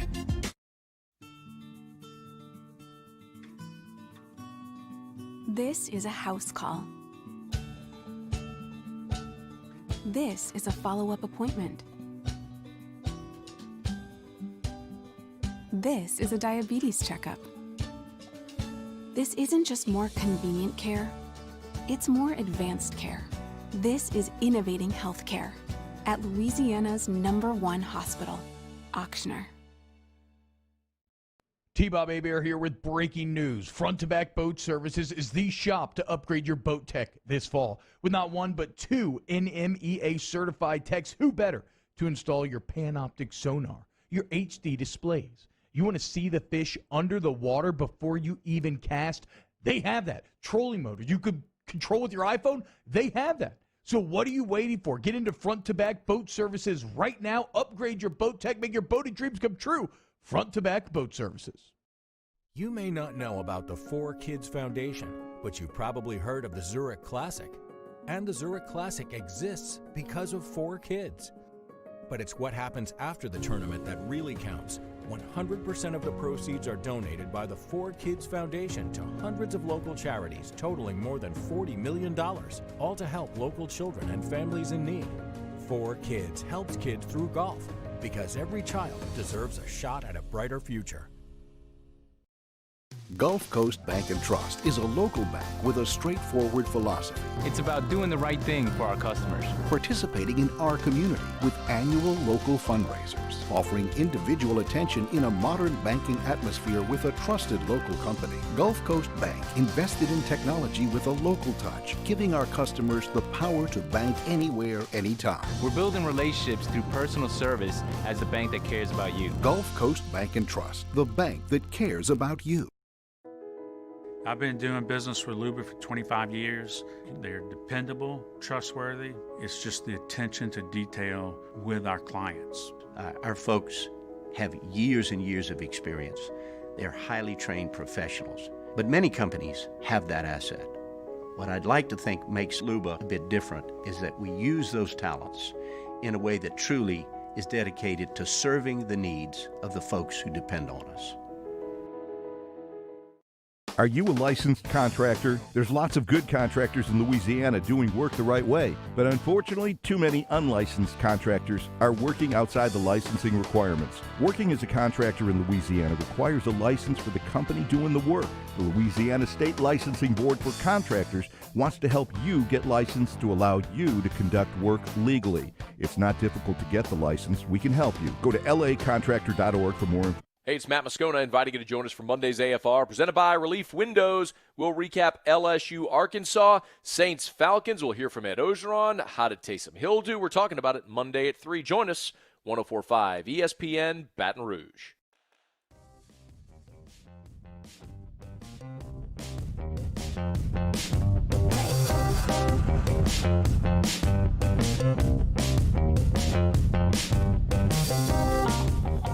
All-Star Toyota presents Off the Bench with Jordy Collada and T-Bob Hebert. ESPN Baton Rouge, New Orleans, Alexandria.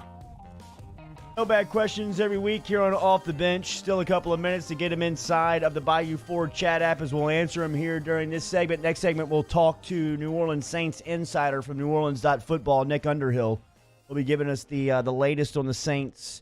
How has Quan Alexander changed the face and the reputation of that Saints linebacker core? If you saw last night, I believe Ryan Clark tweeted out just like that, the New Orleans Saints may have the best linebacker duo in the league. When you talk about Demario Davis and Quan Alexander, that title was held by Levante David and Devin White. Both those guys playing really good last night as White had 9 tackles on Monday Night Football as the Bucs fell to the Los Angeles Rams last night to close out the NFL weekend. But we will talk to Underhill coming up in a couple of minutes. Your mailbag questions every Tuesday. Here's the latest edition. Special delivery! I have this special delivery for Off the Bench. And look, it is marked most urgent. We'll be writing to you. The internet. What the is the internet?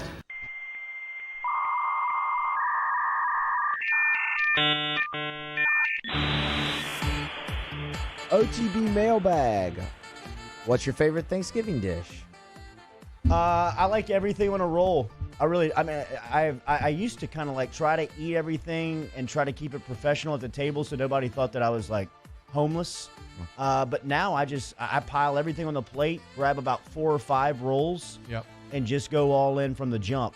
Yep. I do look forward to the 2:30, 3 o'clock-ish rollover that you can go to the fridge and go make another little everything sandwich. Yep. Great feeling. Yeah. So, I'm looking forward to putting everything on a roll and making an ass out of myself. If I had to choose a single element, it would be the stuffing. what's Chill out. that? I'm not trying to trigger you, Musa. What's that? It'd be the dressing, stuffing, whatever you want to call it. But I'm with Jordy. You make it one giant combined mess. I don't combine the cranberry in there, though I have in the past. I kind of go back and forth on that. But I make one giant combined mess, pour gravy over the top, and then I just eat that. And then sometimes, I'll make sandwiches out of that as well. It's the best. My favorite is also the dressing. Danny? I'm going baked macaroni. Danny, It's a good one, Danny. Do you have any Mexican twists on Thanksgiving? Any dishes that aren't maybe traditional? My mom always makes flan. Oh, okay, there you go. Does your mom make good tres leches? Tres leches. It's not tres, it's tres. Tres leches? Well, bring me some flan then, Danny. That's what you need to bring the show on Friday. What's a tres leche? 3 milk. It's a cake. Cake. Very good. OTB mailbag. Do you fight to be first in line for Thanksgiving meal, or just expect what you get? That didn't make any sense. No, I don't fight to be first in line. No, hopefully there's enough to go around. Yeah. If being in the back of the line is going to hurt you, then you didn't have enough food. What is optimal time to eat Thanksgiving meal? I like the regular lunch. Yeah? I like the 11:30 noon. Why string it out? I think it may be a 1 p.m. 11:30 feels a little aggressive. Sometimes everything's not ready. Lunchtime. Lunchtime. And plus, give everybody a little time to get in some pre-lunch drinks, a beer or two. Exactly. Kind of let the room breathe a little bit. I'm just saying, no 5:36 for me. 11:30 is the I work a morning show. I'm a salesman coming out in you. Sometimes when I'll call business lunches and say, "Can you guys eat at 11?" They're like, "What is this, breakfast?" Yeah, exactly. We're going to brunch. It's dinner for me, but yes. In between the 2 football games, optimal time for Thanksgiving. Okay. We already did that. What are the best appetizers before the Thanksgiving buffet? I say a cold beer. Oh my! To me, this is so obvious. A good deviled egg. Oh That's my gross. God, I love deviled eggs, dude. You think deviled eggs are gross? I think that's gross. Have you ever had a deviled egg? I hate Yes. deviled eggs. Oh my! That's God. why I think they're gross. You hate it? I tried Why? it. Didn't like it. What's there not to a little like? Too creamy. It's like creamy and yolk and like cayenne Texture. pepper. Exactly. I The tell you, texture. awesome. My uncle does kind of like turkey nuggets, where he cuts up the turkey and he'll deep fry little portions, and they chew like you can grab them like finger food nuggets, and a lot of times. Little turkey nugs? Yeah. It sounds delicious. A lot of times you will eat. You'll eat them like Chick-fil-A. You know what I mean? You'll eat 25, 30 you put of them a nugget before tray in front of me. I can take it's down on. 80. I'll just hover. So that has been the best appetizer I've had in during Thanksgiving. Also, y'all got me thinking. I Shout out hope Troy nobody Caruth. out there is having Thanksgiving dinner, right? Because how are It you supposed happens. to take a happens. nap It happens. after? You can't take a does nap after happen. dinner. It Then happens. you're just asleep. I agree. Right. Like, how am I supposed to take an afternoon? Bedtime. Yeah, how am I going to take an afternoon nap watching the football game if I don't have like an uncomfortably full See, belly at the time? That's why the optimal time to eat it is in between the football games. Yeah, I'm kind of into that. Even though I like eating while having a football game. Okay, on. that's true. But then I guess you're supposed to talk at that moment, so whatever. Speaking of naps, how long is your nap after the Thanksgiving meal? I don't. It's I one of the could go naps for where an you hour don't and a put half at yourself with a least. time limit. Yeah, I'm not putting myself with a time limit. I'm going to see what my body wants to do and just let it be my guide. OTB mailbag, are you worried with COVID numbers rising? The NFL season will be shut down before the Saints can win the Super Bowl. I'm more worried about college basketball than I am anything else right now. Yeah, there's some bad trends in. I college know that basketball. but I do have reservation in the fact that they will play the NCAA college basketball tournament this year. Somehow, you know yeah. why? Because they have to. So it's And the they'll do it same in the thing. bubble Yeah. as well. Same thing with the Super Bowl, right? They will play the Super Bowl. Yeah, the NFL Like, season it's- is not getting shut down. No, they're playing that. Yeah. They're playing that.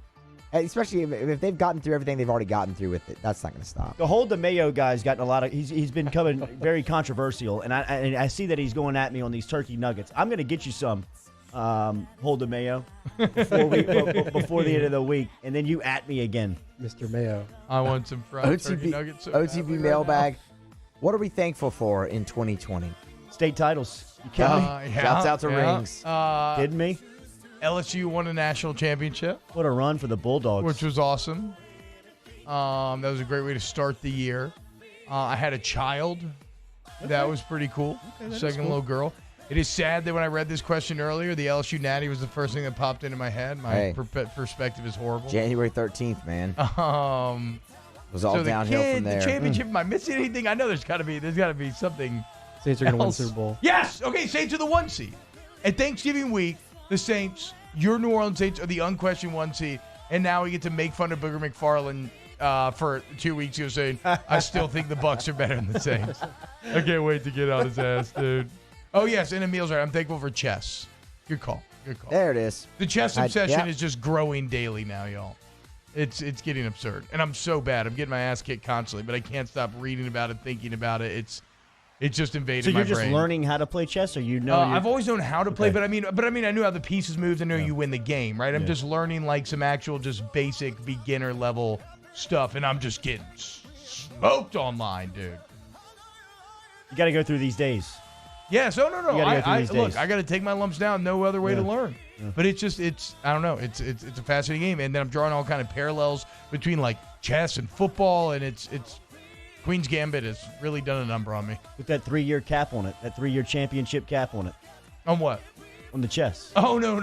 I hold no illusions that I'm ever going to be like a good player like that. What I want to do is, though, I do want to have the confidence that if I just sit down against someone who doesn't really know what they're doing, or maybe is like super entry level, that I can like guaranteed smash them no matter what. Sure.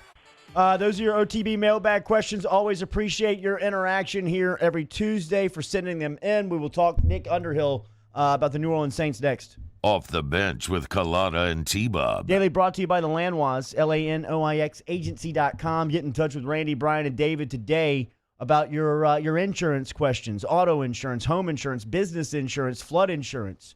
Testimonies here from the OTB crew here as Lanoix Insurance Agency handles all of that for us. If you want a free quote this morning, dial them up, 749-5640, or you can look them up online, lanoixagency.com. Terry inside the huddle is asking for the recipe on the turkey nuggets. That is my Uncle Troy Carruth that I will get that from for you, Terry. LanoixAgency.com, LanoixAgency.com. Yeah. I was going to try to do like a chess thing, but just look, you get it. It's Lanoix Insurance. Your home, your auto, your flood insurance. You're a small business owner looking for protection. They customize policies for your needs, and they actively save you money without you ever having to lift a finger, right? And if you don't have that, get that. Go to LanoixAgency.com today. Our listeners fire off their opinions on the jimsfirearms.net hotline at 499-1045. Keep listening for your next chance to shoot us your thoughts with the jimsfirearms.net hotline on 1045 ESPN Baton Rouge. At All-Star Toyota, you get it all. If you're in the market for an all-new Toyota vehicle, come see our friendly and knowledgeable sales team at All-Star Toyota. Located in Baton Rouge at the corner of Airline and Goodwood, we've been serving our community since 2005 by offering a large selection of new Toyota cars, trucks, and SUVs. Get behind the wheel of your dream car and take a test drive at All-Star Toyota today. If I built a van, it would do more than haul. It would carry my entire business. I'd make it available in dozens, if not thousands of configurations. It would keep an eye on my fleet. And an eye out for danger. If I built a van, I'd make it available in diesel and gas. And I'd build it right here in South Carolina. Introducing the all-new Sprinter, starting at $33,790. Built in the USA. Mercedes-Benz. Vans. Born to run.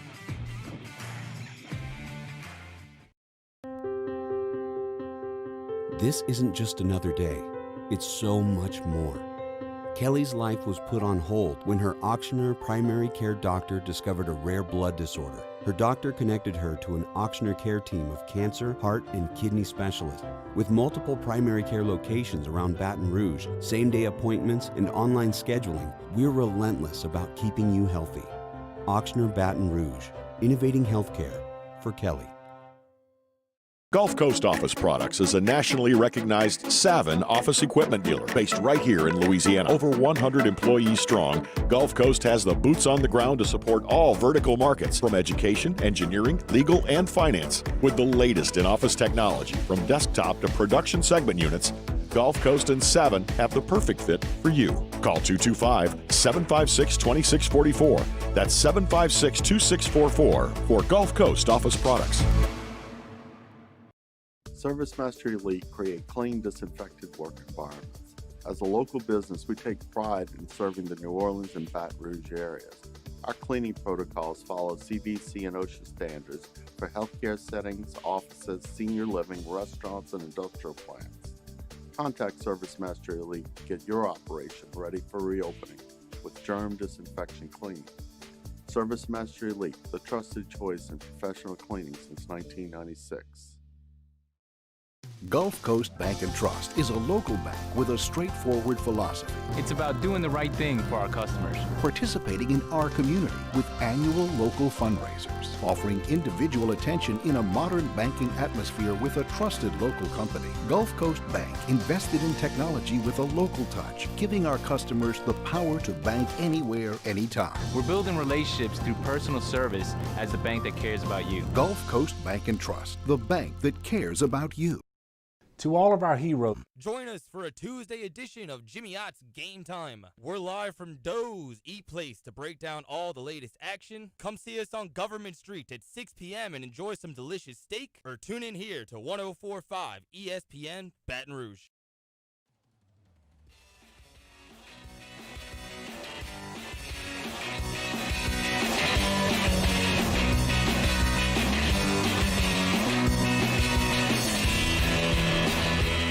All-Star Toyota presents Off the Bench with Jordy Collada and T-Bob Hebert. ESPN Baton Rouge, New Orleans, Alexandria.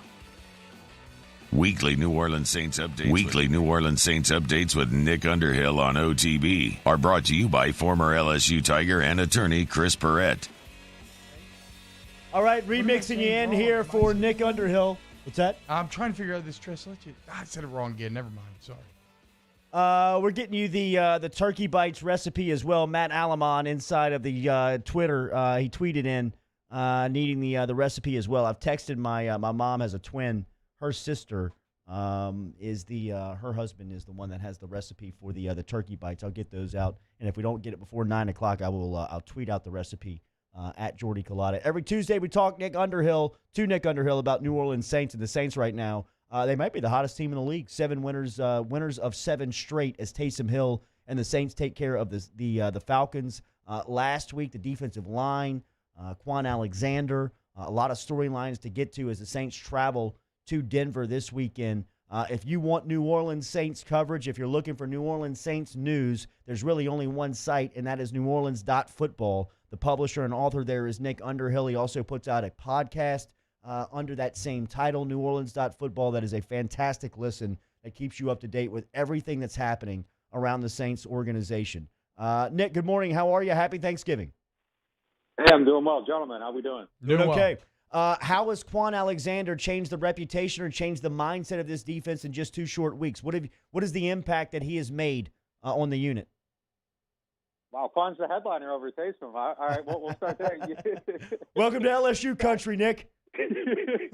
Yeah, I thought he played really, really well this week, and I think you saw the difference between, that first game he played, he only practiced for 3 days, and he came in, and I think that there were times where it looked like he was playing on instinct, but I still thought he played really well. He uses athleticism well to get in position to make plays, but I think there were probably a couple mental errors in that game if you watch really closely, especially in the run game. Some of the fits in that were maybe just a little bit off. But I thought this week he looked a lot more organized, a lot more comfortable, and I just think he was playing more than processing. And when he sees that stuff and he can get to it, his game is really, really dynamic. And you pair him with Demario Davis, and those two guys in a division where there are a lot of really, really good linebackers, I think immediately you can make an argument that they're in that conversation with Tampa Bay. And with the way they played last week, you know, that's just one game, but for 1 week, they were definitely the best linebacker duo in the NFC South. And, man, they just killed San Francisco on that trade. They traded Kiko Alonso at a fifth for him. Yesterday, San Francisco cut Kiko Alonso with an injury designation, so that's done for them. So they got a conditional fifth-round pick for this player who is going to be a difference maker on a team that's going to go deep into the playoffs. So the Saints definitely won that trade. I think that Quan's looking like the ideal, and suddenly linebacker is a strength for the defense. If he keeps that up, I don't even think that's a question. I mean, they took a position that was mediocre and really upgraded it for an injured player in a fifth-round pick. Nick Underhill joining us here just like he does every Tuesday on Twitter at Nick_Underhill, and you can find his work at neworleans.football. All right, the Taysom storyline. Last week when you found out he was starting and that Jameis was out of the offensive game plan, and then what did you make of his play on Sunday going into the Denver game? You know, I thought he was solid. There's definitely things that he can do better. He didn't start that game very well. I think it took him a little bit to settle in, and I think that's understandable. I think we could probably make the argument that, you know, for a guy coming in and starting, I think maybe, and I don't want to be, you know, overdo it or anything or be too blinded through the scope in which we're looking at this, but it felt like there was probably more pressure on him than anybody that started a game in quite a while. Just given the attention on him, the performance, the groundswell for Jameis Winston to play instead of him, and just really, I think that a lot of people wanted him to go out there and crash and burn to confirm their biases instead of giving him a chance. So, and I think he probably felt that going onto the field. It took a little bit for him to settle in, but once he settled in, I think you saw. I'm not going to say that they're validated for what they think about this guy or anything like that. It's far too soon for that. It's one game, no film. You got to keep doing it, you know. But for a week, at least the hypothesis of Taysom being a viable NFL starter, I think was verified. He played well. You know, the deep pass to Emmanuel Sanders, if you look at it, his leg got hit when he was throwing it. So, you know, that helium balloon crashing out of the sky, I think was maybe because his mechanics, you'll see his body jerk right at the release point because he's trying to avoid getting his leg hit. That was a horrible throw. You know, the bootleg was a really bad throw. You know, there's a few of them. The fumbles, I think, are a hugely significant issue, and that should probably be the thing we're talking about ahead of even the throwing. If he's fumbling the ball twice a game, you know, every time he's handling it 30 times, I don't know, you know, how long that can last and how long you can keep going to it. But, you know, the quarterback stuff was a huge shock for him to be able to drop back in the pocket, go through his reads. And there's a lot of, I think, you know, 75% of his passes in my book were first read throws, but there were a few where he was getting to 2 and 3. And for him to be able to sit back in the pocket and be a pocket passer and also possess the ability to run like Mike Allstott is a crazy combination. And it's much different than what was expected. I think we all probably expected some Lamar Jackson stuff, you know, scheming open reads with his legs. And it wasn't that. And I think if you're a pocket passer who can run like a fullback, you're much more dangerous than a guy that has to run to be able to throw. So I mean, you know, the possibilities are very intriguing. You know, I think there's a lot that he still has to prove, but for a week, you know, I would say, you know, I'd give it a 7 out of 10. I thought he was very solid and did a lot of things really well. Yeah, that deep ball, it's like a horrible movie that is so bad that it ends up being good. You got a lot of enjoyment out of it. Like the defense, you cannot account for the 15-yard underthrow. So Taysom is the headline, but the defense is the story, right? And you saw Taysom's growth throughout the game, and I don't know that growth is even allowed to happen or happen this smoothly without the defense just making him feel supremely confident that, okay, you got time to kind of get this thing going. What were your takeaways defensively for New Orleans on Sunday? Yeah, and I mean, I think you make a really good point, too, just even the defense helping Taysom. I mean, he play actions on 41% of his plays, and you can't do that if you're not ahead in the game. That just doesn't work.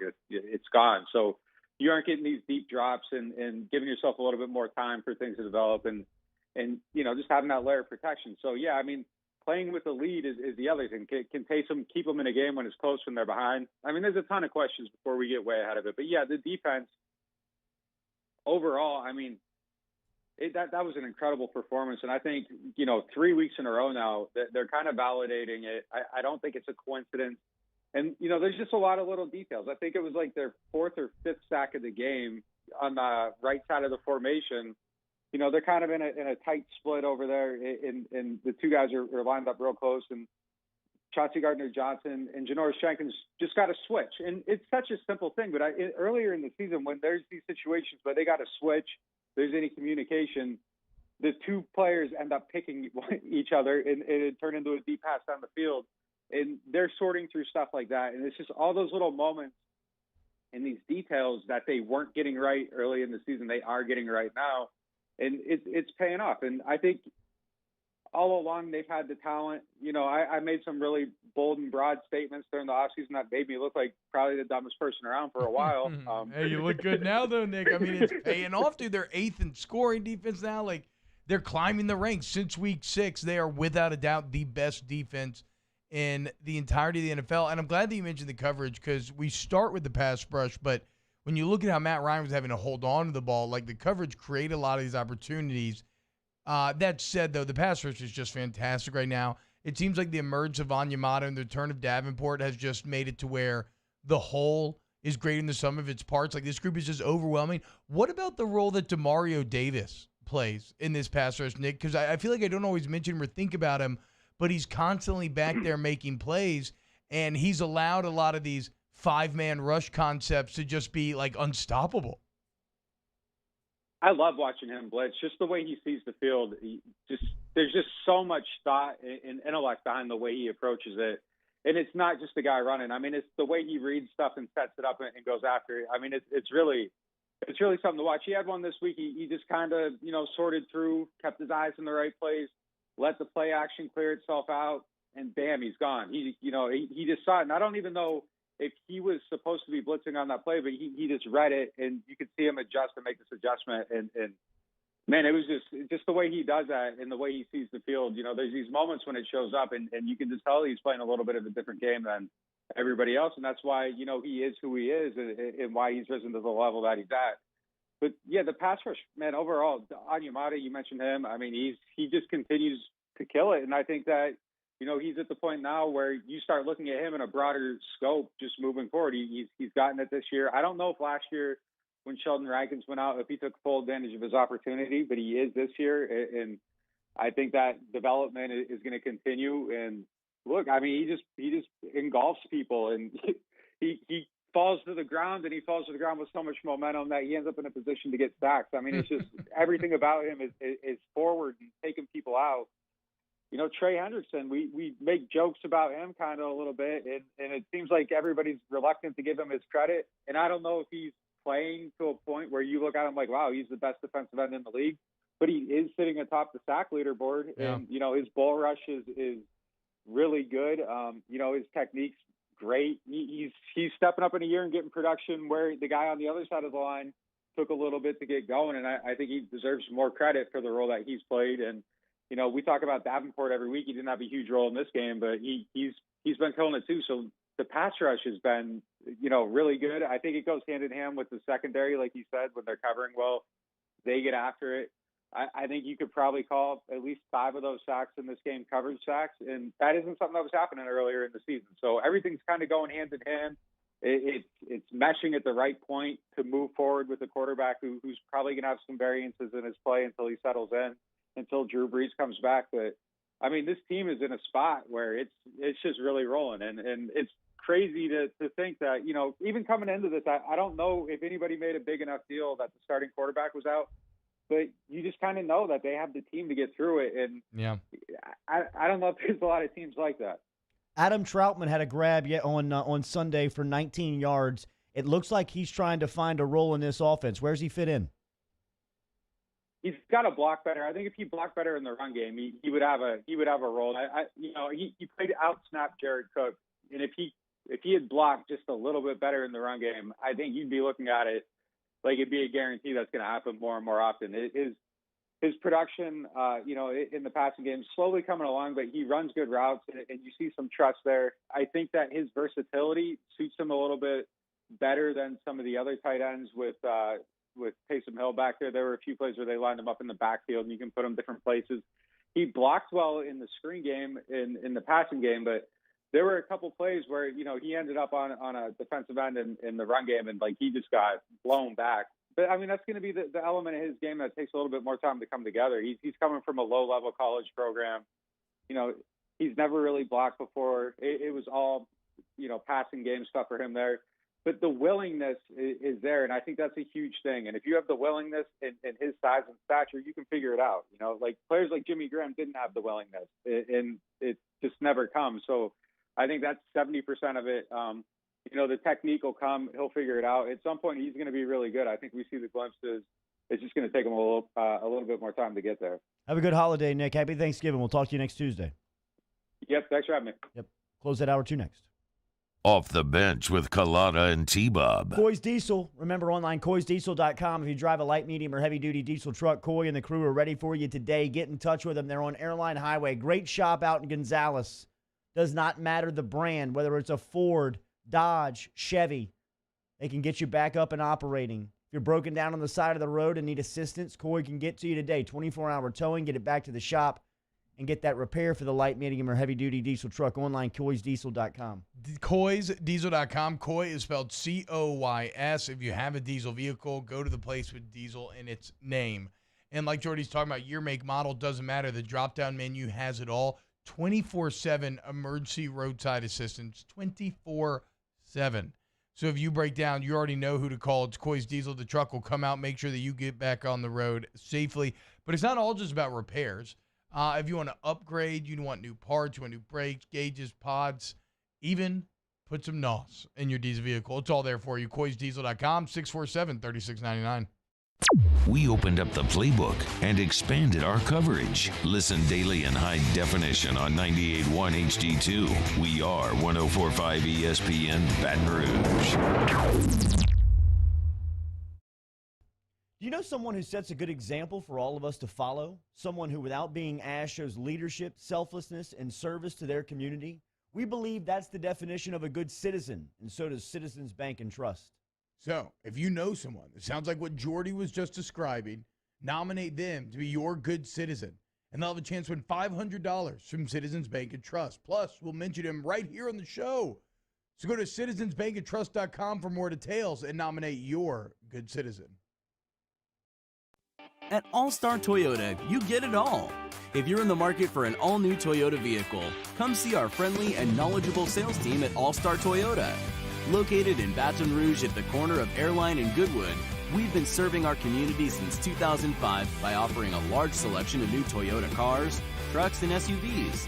Get behind the wheel of your dream car and take a test drive at All-Star Toyota today. You may not know about the 4 Kids Foundation, but you've probably heard of the Zurich Classic. And the Zurich Classic exists because of 4 kids. But it's what happens after the tournament that really counts. 100% of the proceeds are donated by the 4 Kids Foundation to hundreds of local charities, totaling more than $40 million, all to help local children and families in need. 4 Kids helps kids through golf, because every child deserves a shot at a brighter future.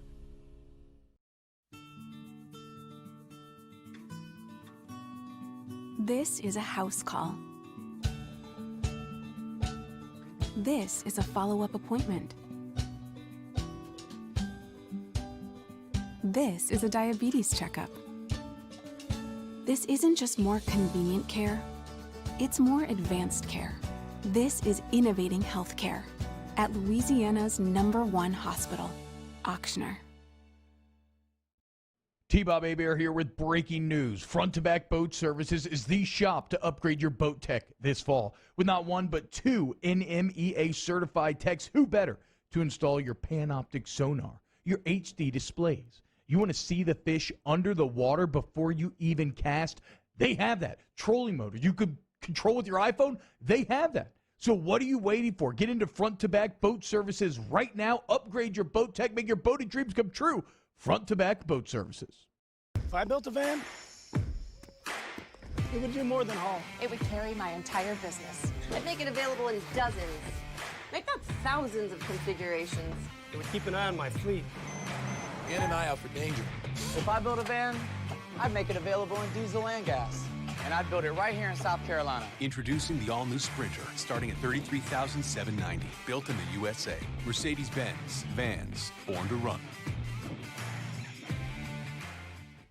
Yo, join us for a Tuesday edition of Hanging with Hester and Haney, presented by Richards Honda from noon to 3. We'll be joined by Ben Baby of ESPN, Chris Doring of the SEC Network, and Hunt Palmer sits in for his normal Tuesday hour. Join us on 1045 ESPN Baton Rouge.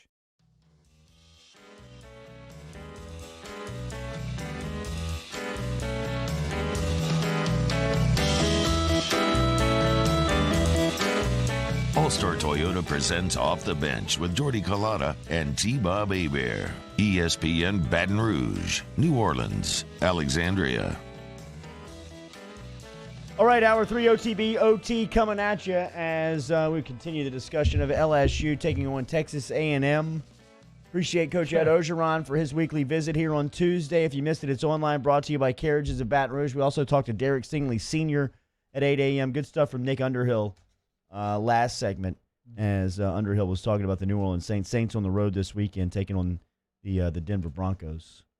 Who, yes, did get a win on Sunday, but I think that's more disappointing in Miami than, I'm worried about Denver.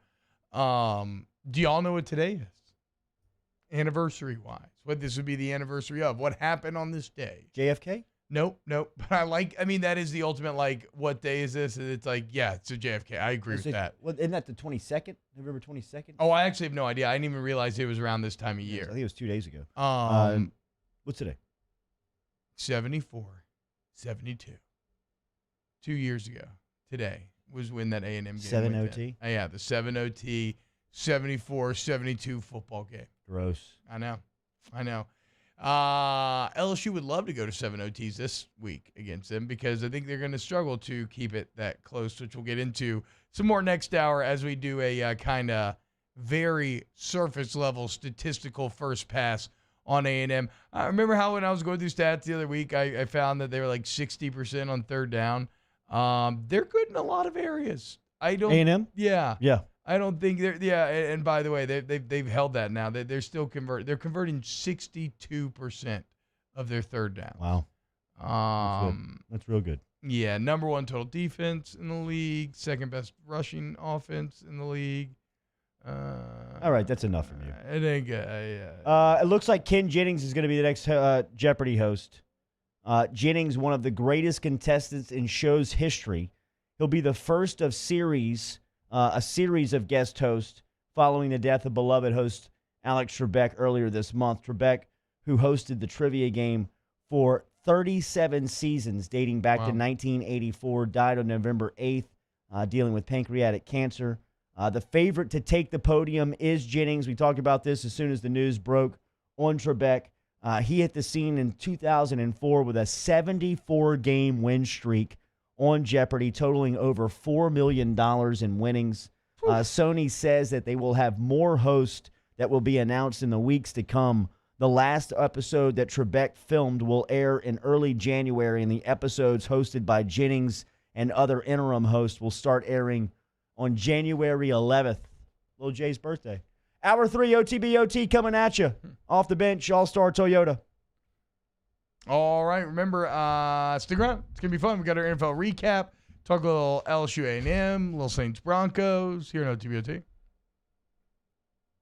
Off the bench with Collada and T-Bob. Oshner Sports Medicine Program. Remember, they are located in 3 convenient areas right here and all in the listening area. North Shore in Covington, New Orleans, over in Baton Rouge.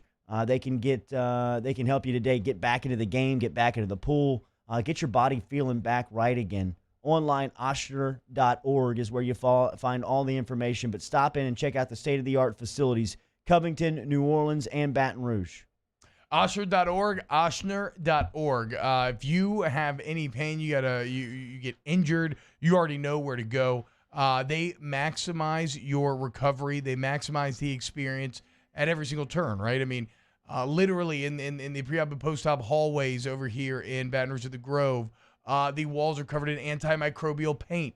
The blankets and surfaces in the room are copper infused to help fight against infection. Like I said, to the nth degree, they do everything. And then how about getting bigger, stronger, faster? Check out Oshner Performance Training. Go to Oshner.org today. Are you a licensed contractor? There's lots of good contractors in Louisiana doing work the right way, but unfortunately, too many unlicensed contractors are working outside the licensing requirements. Working as a contractor in Louisiana requires a license for the company doing the work. The Louisiana State Licensing Board for Contractors wants to help you get licensed to allow you to conduct work legally. It's not difficult to get the license. We can help you. Go to lacontractor.org for more information. Licensed contractors, it's the law.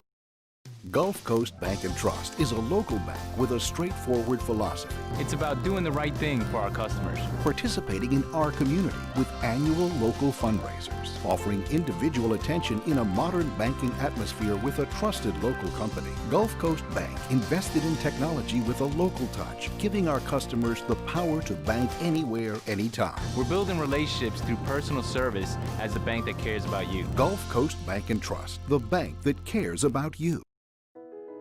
I've been doing business with Luba for 25 years. They're dependable, trustworthy. It's just the attention to detail with our clients. Our folks have years and years of experience. They're highly trained professionals. But many companies have that asset. What I'd like to think makes Luba a bit different is that we use those talents in a way that truly is dedicated to serving the needs of the folks who depend on us. This isn't just another day. It's so much more. Kelly's life was put on hold when her auctioneer primary care doctor discovered a rare blood disorder. Her doctor connected her to an auctioneer care team of cancer, heart, and kidney specialists. With multiple primary care locations around Baton Rouge, same-day appointments, and online scheduling, we're relentless about keeping you healthy. Auctioneer Baton Rouge, innovating healthcare for Kelly. Gulf Coast Office Products is a nationally recognized Savin office equipment dealer based right here in Louisiana. Over 100 employees strong, Gulf Coast has the boots on the ground to support all vertical markets, from education, engineering, legal, and finance. With the latest in office technology, from desktop to production segment units, Gulf Coast and Savin have the perfect fit for you. Call 225-756-2644. That's 756-2644 for Gulf Coast Office Products.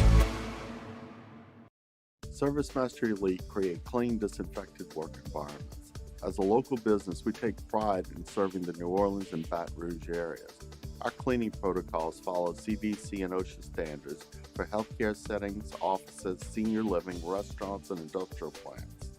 Contact ServiceMaster Elite to get your operation ready for reopening with germ disinfection cleaning. ServiceMaster Elite, the trusted choice in professional cleaning since 1996.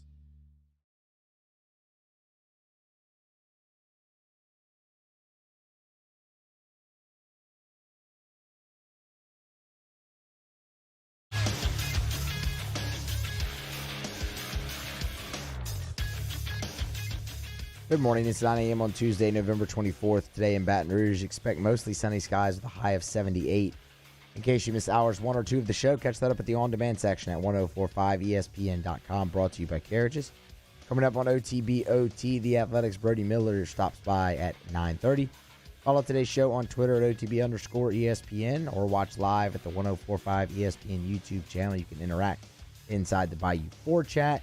Make sure you get subscribed to the Off the Bench and Off the Bench Overtime YouTube channels. Set your notifications. New content is posted there daily. OTBOT starts right now.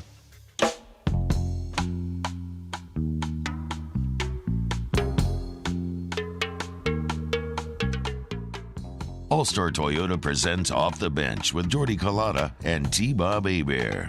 ESPN Baton Rouge, New Orleans, Alexandria.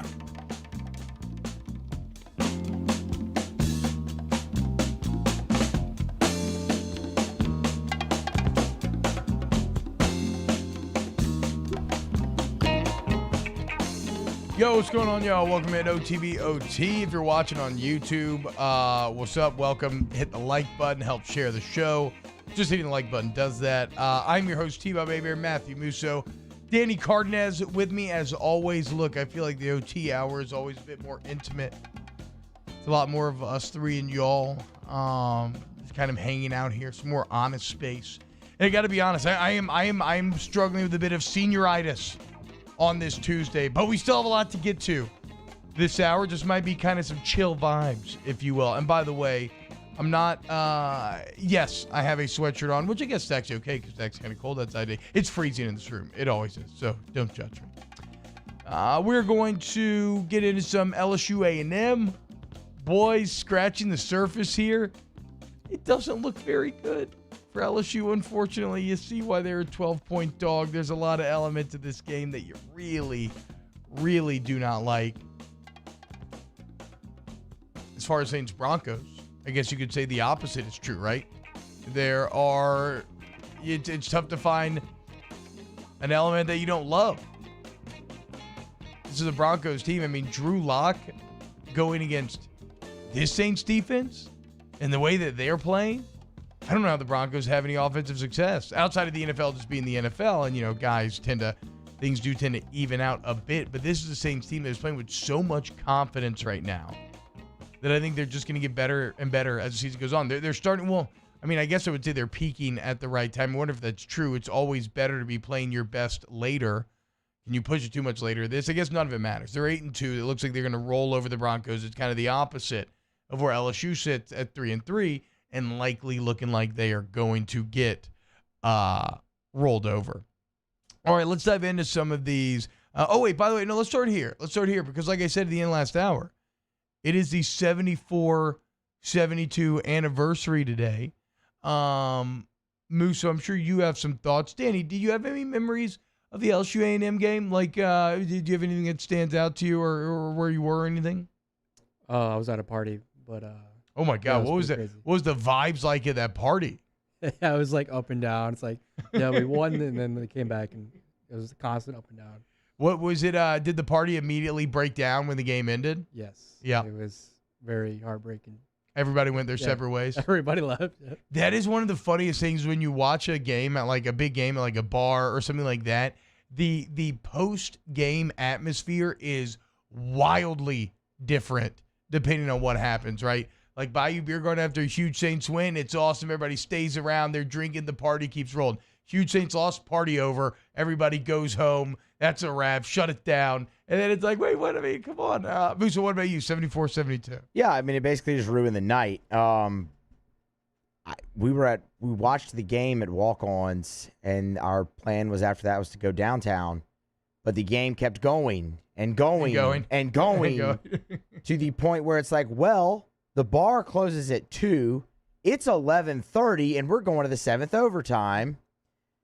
So half our group left and went downtown. The other half stayed and watched the end of it. They got to Happy's at the end of the game, like to see it. Once we got there, anybody you talked to, all they wanted to talk about was how awful that was and how what the hell just happened. It wrecked the night. And that Walk-Ons was probably wild during the game. I watched this game alone in my apartment, and I don't know that I've ever felt the emotional roller coaster that I did on that day. I remember I had like this wooden sword with me, and I was swinging this thing around. I was howling at the moon at one point because there was that crazy full moon. Yeah. And like you step outside, it's a 4th overtime, the moon shining. It just had a surreal sort of feel. And yeah, like I said, I mean, to me, it stands out to me in my life, in my football viewing life, as a top 3 time when I really appreciate sports, because as much as I love Star Wars and Lord of the Rings and video games and all these other passions that I have, as much as I love these things, I mean, nothing does it for you like sports do emotionally in terms of the roller coaster, the highs, the lows, how quickly it can bounce back and forth, right? Scored a touchdown in the 5th overtime. You're going crazy. Surely this is it. No, and then they get it back. And it was just it's actually, even though it's a loss in my mind, I still view it as a pretty fantastic night.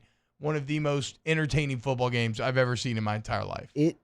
One reason I think it just ruined the night so badly is because there came a time in that game where I think everybody realized they aren't going to win this game because they've already won it twice. Yeah. And it's gotten taken away from them. So basically, no matter what else they do, they're not going to be able to get over the hump. Do you think it was a fumble? Absolutely. Are you kidding me? The fumble was more egregious than the whole knee down off the hand of the ball. The knee down on the hand of the ball is a sequence that we'll likely never see again. But to me, the fumble is way more egregious than that. The guy tucked the ball and took 3 steps. Yeah. Yeah. Well, the fumble's more, I guess, I don't know, live action. It's pretty close. Who's that, Sternberger? I don't remember that. I could go either way on the fumble. The knee on the ball thing, though, is crazy to me because that's some Murphy's Law stuff, right? Anything that can happen will happen. Where, like, if he just gets sacked or, like by accident, picking the ball up in that manner and then having a review that stops the clock, then they get to, like, kind of plan and have a timeout and everything. Like, it was the oddest of outs, but it may have been their only one. Had that play gone according to plan, the game would have ended right there. It would have been all over. It just and it would have been a 10-2 regular season. Yeah. 10-2 regular seasons are very hard to come by. I mean, how often have we seen in the last 20 years at LSU? There was definitely 03. 06, I believe you finished 11-2 as well. I believe 'cause they finished 11-2 that year too. So 05 did with the 2 losses to Georgia. Well, that's right. Never mind. I forgot they only played 11 games in the regular season that year. So, but definitely 06, I think went 10-2. Yes. 08 and 07, 11, and then since then it was just till last year. So a very rare season, and that's why I think to me the A&M game hurt so much more that year. Yeah, I mean, because like I said, you just knew at one point that, okay, it's not their night. They're not going to win. But you still had to sit there and watch it, and you're just stewing already because you know that, I mean, this game can go on for as long as it wants, and they probably aren't going to come out on top. Whatever happened to that giant receiver?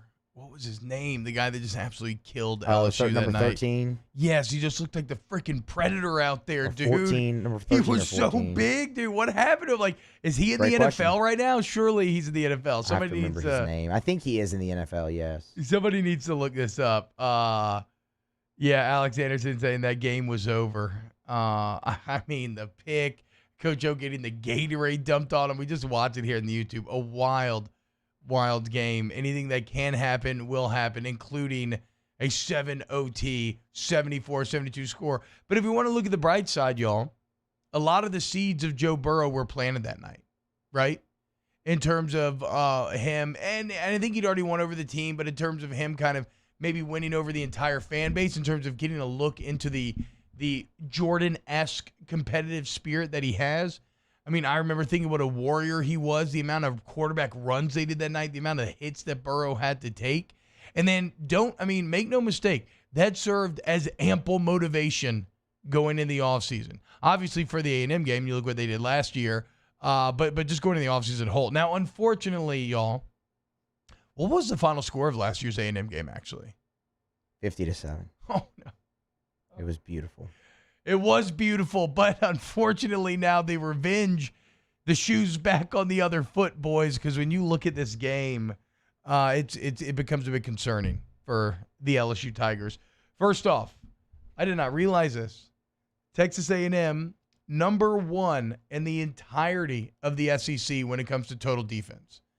Even about 4th in scoring offense. That's concerning off the bat. You know what's more concerning? Danny Moose, if I were to ask you, what's the one element that LSU needs offensively right now to have success? You got to run the ball. Yeah, they got to run the ball. You know what A&M does really well? They stop the run. They're one of 2 teams, them and Georgia, the only teams that allow under 100 rushing yards per game. Like I said, number 1 total defense in the SEC. So now you're telling me you're going to have T.J. Finley in a hostile Texas A&M stadium where it's actually going to be loud, and then you're not going to be able to run the ball. LSU's offensive line, definitely not a strength this year. That's kind of horrifying. Well, what about offensively? Is A&M any good there? Yeah, they're pretty good. Now, they're not like overwhelming, but they do. The problem is they're really good at running the ball offensively as well, second best in the SEC. And then if you can do that, Kellen Mond can burn you if you're trying to figure out a way to stop them from keeping it on the ground. That's why they're 62% on third down because they have a running game that consistently sets them up in nice third downs, and then they have a quarterback that can take advantage. Maybe this is kind of interesting. LSU's up to 4th in the league in stopping third downs. 09 does a lot for your percentages. They're up to 40%, but I don't know, boys. Like, where's the angle? Where's the angle to feel good about LSU this game? I'm searching for a thread. A&M is down defensive backs because they all opted out. I mean, that's all I got for you, T-Bob. That's it. Yeah, and they're still number 1 in total defense. Yeah. So there you go. I mean, I don't know. This is one of those performances where, and I don't mean to sound hopeless here. This is just my first pass. Something will reveal itself in time, some areas that I think I can exploit. But this is kind of to frame expectations, right? Because something that I saw last week in Arkansas that was a bit frustrating to me was like, we should never be in a dogfight with Arkansas like this, and we should this or should that. And again, maybe you're right, but those are off-season type of conversations, right? You have to judge the actual games based on who the two teams are going in. And the bottom line is you're just not that good this year. And so don't have any expectation for Saturday, and you won't be able to be hurt. And then if they do somehow pull something off, like it would really take, in all honesty, if we're just trying to figure out how this kind of stuff happens, it would just take TJ Finley just playing the game of his life, probably without run support. He would just absolutely have to go off, and Terrace Marshall would have to take over a Rick Gilbert. It would have to be very similar to Miles Brennan's effort versus Missouri. I would think. Yeah, I would think so as well. And the defense, the defense is going to have to play better. I want to see if the defense can build on the Arkansas performance. A&M's a much, much more challenging group, and I think ultimately they will not, because I think that offensive line is going to whip up on LSU. But if the defense can hold in the trenches, who knows? Maybe they can do something much better last game. So there's a reason why you're 12-point dogs, unfortunately. All right, when we get back, let's do what we do every Tuesday at this time. Let's go ahead and we're going to wrap up the NFL week that was. Monday Night Action closed the book on, is it week 11 now? Oh, that's so sad. It was week 12 that we just wrapped up? Oh, okay, yeah, week sorry. 11. So we just, yes, that's what I was trying to say. We just wrapped up week 11. We'll recap it here on OTBOT. OTBOT. Saints coverage, Chiefs, Cowboys, Thursday night, Sunday night, and Monday Night Football. From the opening kickoff to the playoffs and the Super Bowl, the NFL lives on 104.5 ESPN Baton Rouge. Hello? What's up, E? What you doing? Chilling at the office working. You? Hanging at the job site. Chilling. Roof's up? Hey, Greg, roof up? Roof's up! Roof's up! Roof's up! Roof's up? Roof's up! Roof's up! Roof's up! Beautiful roof every single time. True. If I built a van, it would do more than haul. It would carry my entire business. I'd make it available in dozens. Make that thousands of configurations. It would keep an eye on my fleet. And an eye out for danger. If I built a van, I'd make it available in diesel and gas. And I'd build it right here in South Carolina. Introducing the all-new Sprinter, starting at $33,790. Built in the USA. Mercedes-Benz. Vans. Born to run. Our local nonprofits help build a thriving community for all, and now it's time for us to give back.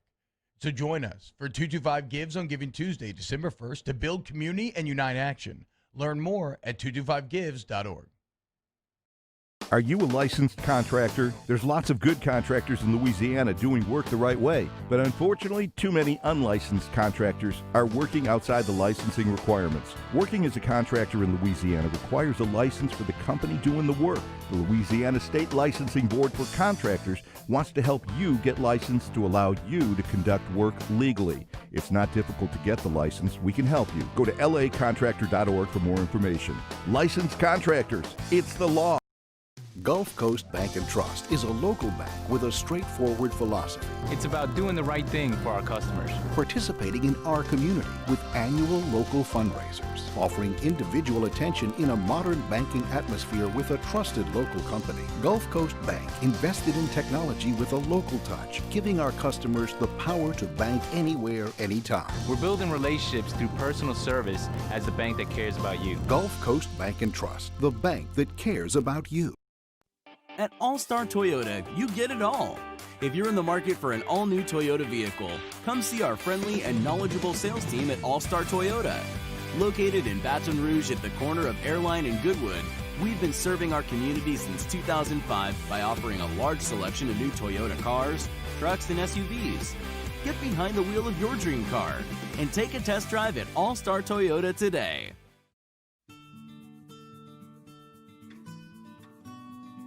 This is a house call. This is a follow-up appointment. This is a diabetes checkup. This isn't just more convenient care, it's more advanced care. This is innovating healthcare at Louisiana's #1 hospital, Ochsner. T-Bob Hebert here with breaking news. Front to Back Boat Services is the shop to upgrade your boat tech this fall. With not one, but 2 NMEA certified techs, who better to install your Panoptic sonar, your HD displays. You want to see the fish under the water before you even cast?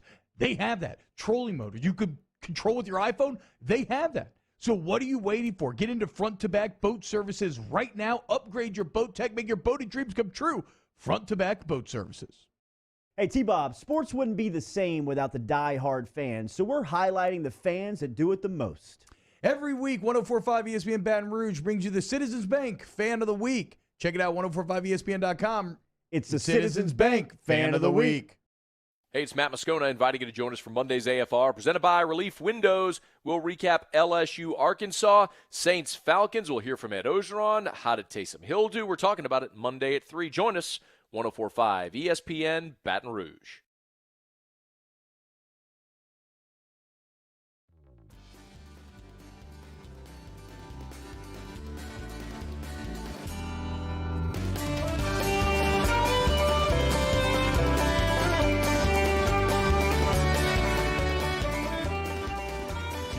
With T-Bob Hebert, ESPN Baton Rouge, New Orleans, Alexandria. I mean, that's how you know that I'm not really in the zone today, is that I didn't even come in with an over-the-top country accent when I heard the license-free hoedown. Normally, it's just in my blood. The license-free hoedown just makes me come up with like a cooey. But nary a cooey to be had today. Some really interesting chat. I'm just loving reading everybody kind of remembering that game from a couple of years ago and how mad everyone was. As far as this game goes, though, I really like a couple of things that people have brought up. Booty Fett says if there's a signature win to grab this season, this is it. Musa, you raised kind of an interesting hypothetical, which is, whose season would you rather end, A&M or Florida? For me, it is A&M. I don't want another power in the West. It's already too crowded to begin with. I mean, Auburn does well every now and then. Certainly LSU looks like they're maybe falling into that Auburn rhythm. Like, you don't want another consistent power in the West outside of Alabama because there just won't be enough room to operate. Like, it's literally the Western thing. This town will not be big enough for the three of us. So I need A&M to falter down the stretch. I do not need them getting a shot at a playoff, even a playoff appearance or a national championship. Florida is what it is. They're in the East. Yeah, you play them every year. That sucks. But most of their damage is going to come on the eastern side of the conference. I can handle them, even though Dan Mullen at Florida, with something like a playoff appearance or an SEC championship, would feel like that could potentially be setting up for long-term success. But I would still, that's the lesser evil in my mind than Jimbo and A&M and all of that nonsense paying off and them reaching their promised land. Yeah, no, for me, it's A&M too, but it's not even just for the power in the West. It's for much more selfish reasons than that, honestly. It's the fact that They've only beaten LSU one time since they've been in the league, and even that one is, I mean, come on. Yeah. We just rehashed that game, and it's like that's the one you have over LSU, and this was supposed to be their year, and they beat Florida. That was going to be the game that was going to derail them, but they got through that one, and now their schedule's weak. And wouldn't it just be great if LSU, their boogeyman, so to speak, since they've come in this league, ends it? It would in one fell swoop. It is. It's a sad commentary on humanity, how we act when things are going poorly for us. But the drowning man grabs onto whatever he can, right? Yep. And I will drag A&M to Davy Jones' locker with me if I can. Now, granted, they're really strong, and maybe they're in a boat already, and I don't have much of a chance of getting them water. But damn it, I'm going to try my best to take them down to a shallowy grave with me. This is what does concern me about this game, though. George Cooper says LSU will beat A&M, which Booty Fett responds. From a talent standpoint, he says, from a talent-on-talent standpoint, I can see it, but I'm going to hold my breath. The problem is, this is the first game? Yeah, because you didn't play LSU. This is the first game where I just feel that LSU is actually not as talented. I mean, you still have nice skill positions, but you're really out-talented on the offensive and defensive lines. And that's going to work against you very hard. So I don't even know, like, a lot of the frustration this year has come from, you were clearly more talented than Missouri. You should have done better. Mississippi State, you should have done better. You're not this game. And so you don't even have that to fall back on. They're just going to play over their head. LSU is going to have to do things that they have not done yet this season in order to win this game. That's always a shaky foundation upon which to build your game takes. All right, we'll try to go a bit quicker through this NFL roundup because these things can get a bit wordy as we relive the NFL week that was. Musso, hit my music. Oh, wow. Hilton Guidry says, I read something today that Texas A&M has never won any championships in any of the big three, much less been in a championship game. Incredible for a school of that size and stature. Exactly. So let's not start it now. 2020, you've done so much. Do not allow A&M to have playoff success. Please. Leave us this. Whatever, 2020. You did give me a daughter and an LSU natty, so we're kind of cool, I guess. All right, the NFL week started on Thursday. Seahawks 28, Cardinals 21. Don't need to belabor the point too much, but it does end up. So this weekend was bookended with big NFC West implications, right? So the Seahawks managed to knock the Cardinals down a peg, say not so fast, Cliff and company, Pete Carroll chewing his gum. I've been doing this thing for a while, bro. Y'all got to learn. But how about the Rams now? I mean, not only do they maybe feel like they're the team in the West, as they win last night over the Bucs, they tie up at 7-3, but I can't help but feel that the Rams feel like maybe the biggest challenger to the Saints, right? Like for that 1 seed. It certainly doesn't feel like the Bucs. Them or Green Bay. Yeah, I guess. I mean, Rams or Packers. Packers have showed some sneaky inconsistency, though.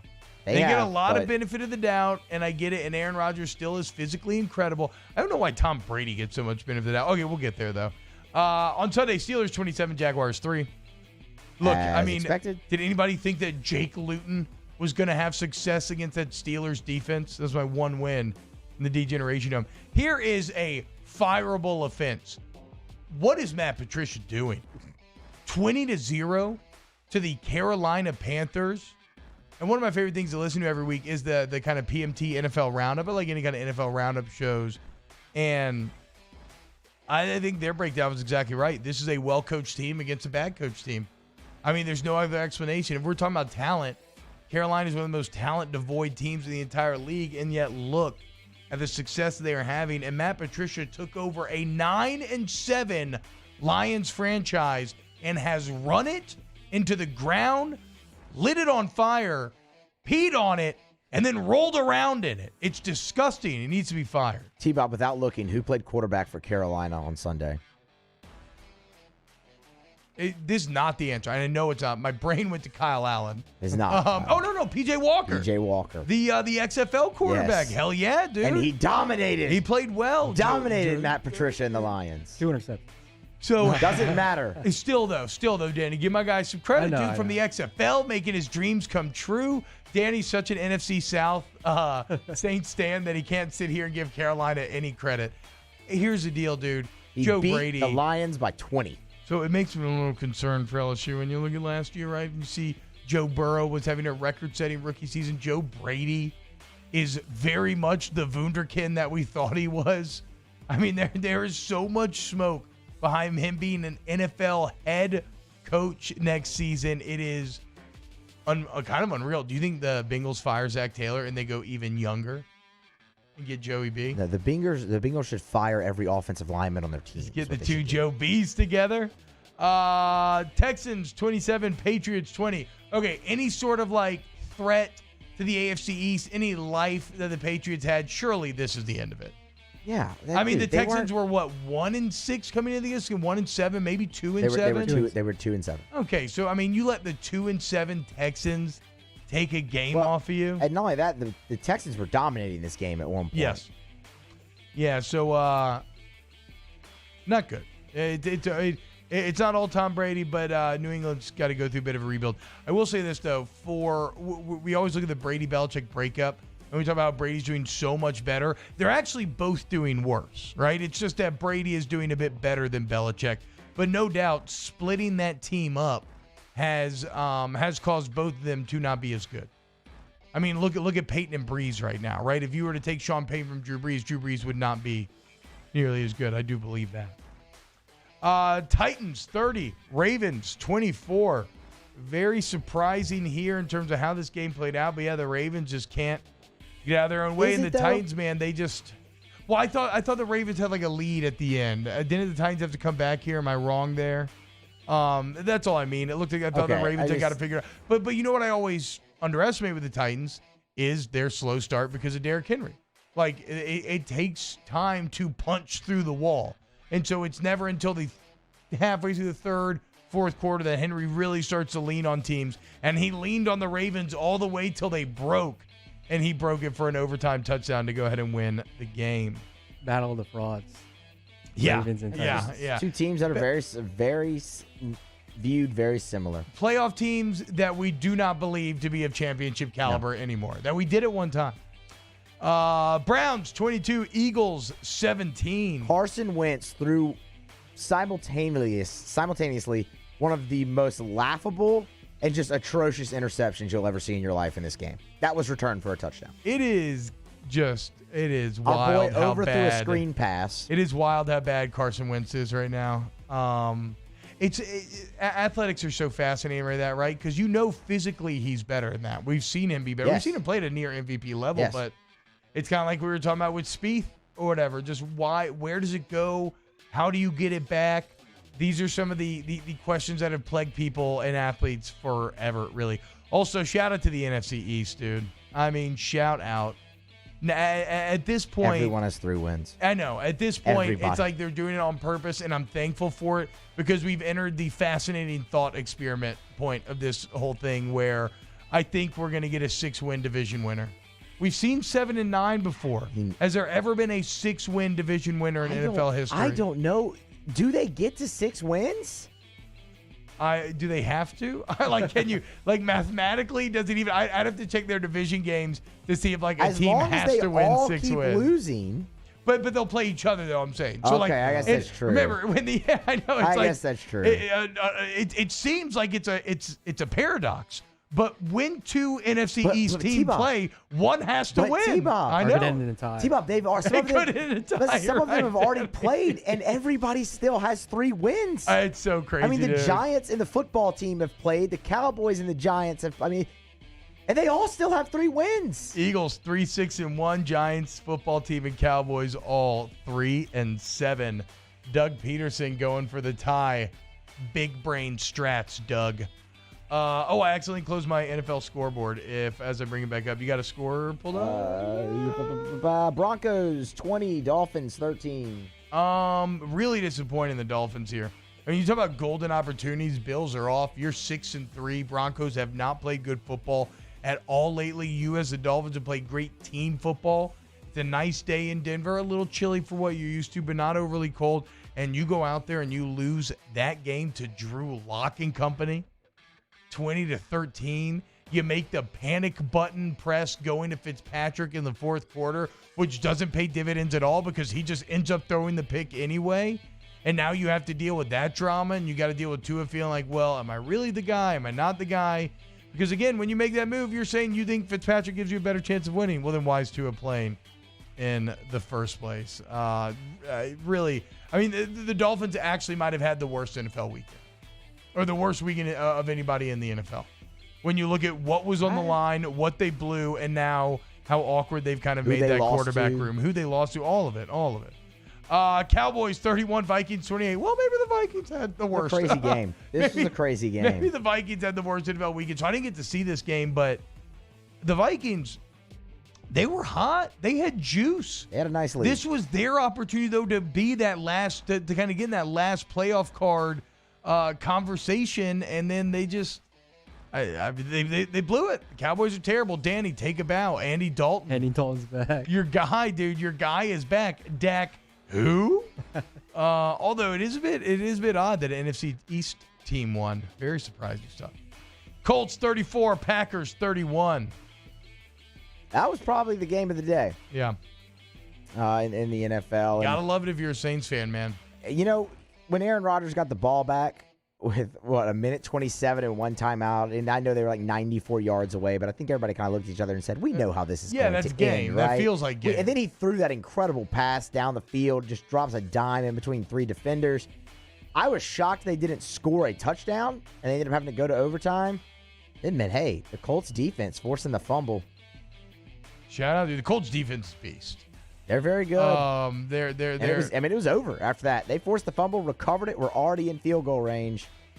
Run the ball 3 times, kick, and get out of there with the dub. Unfortunately for the Colts, although so I think 7-3 is their best record since 2013 at this moment.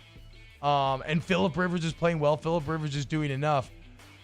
I do think, though, that Phillip Rivers is going to ultimately struggle to put you over the top when it comes to AFC playoffs. Also, whatever. There's Patrick Mahomes. How can you talk about any other AFC team when there's the Chiefs and Pat Mahomes out there? I guess the Steelers and Big Ben would be the closest thing to him. Chiefs 35, Raiders 31. I thought the Chiefs were going to beat up on the Raiders a little more. Credit to Las Vegas, actually, for playing very well. But in the end, Mahomes and company, they just make it look so easy. It just feels too automatic how you just expect them to score, and they almost seemingly always come through. It was another game where when Mahomes got the ball with a minute 40 left and one timeout, you said, well, it's over. And it was. And that's the difference. We know how this ends. That's why he is MVP and will be MVP and should be MVP again this season. There was never a doubt. Rams, last game. Rams 27, Bucks 24. Let's go. Good weekend for the Saints, boys. Packers fall. Bucks fall. Like, it's all coming up black and gold right now in the NFL. Why doesn't Tom Brady get ripped on, though? And maybe this is my own confirmation bias, and I just don't pay attention to it as much. But why doesn't Tom Brady get the flack that Drew Brees does for looking old? Like, I get that his arm is slightly stronger, but it's still not a good deep ball. He can't throw a deep out. That's how he threw so many picks at the beginning of the season. He threw 2 picks on deep balls last night. He's looked confused at times this year, not even realizing it was 4th down. Like, I just wonder why Brees. It's the championships, really, right? Is that it? Probably. Why Brees is held to the standard that Brady is not? National media hates Brees and loves Tom Brady. Chris Sims will fight you if you ever come around these parts, dude. Fight me, Chris. All right, that's your NFL Week 11 roundup. Okay, anything to say on the standings as we enter the kind of fine? I know you're shaking your head like we got to go. I'm just looking though. We'll get to it tomorrow. The playoff races are starting to take shape. So when we do our preview of this upcoming weekend, we'll set the stage. Coming up next, Brody Miller going to stop in here on OTBOT. OTBOT. Go to Hooters.com today. Hooters is your headquarters for Korean baseball. That's right. The Korean Baseball Championships ended this morning, and they might have the coolest trophy I've ever seen. It's a giant 2-handed Excalibur sword. Wow.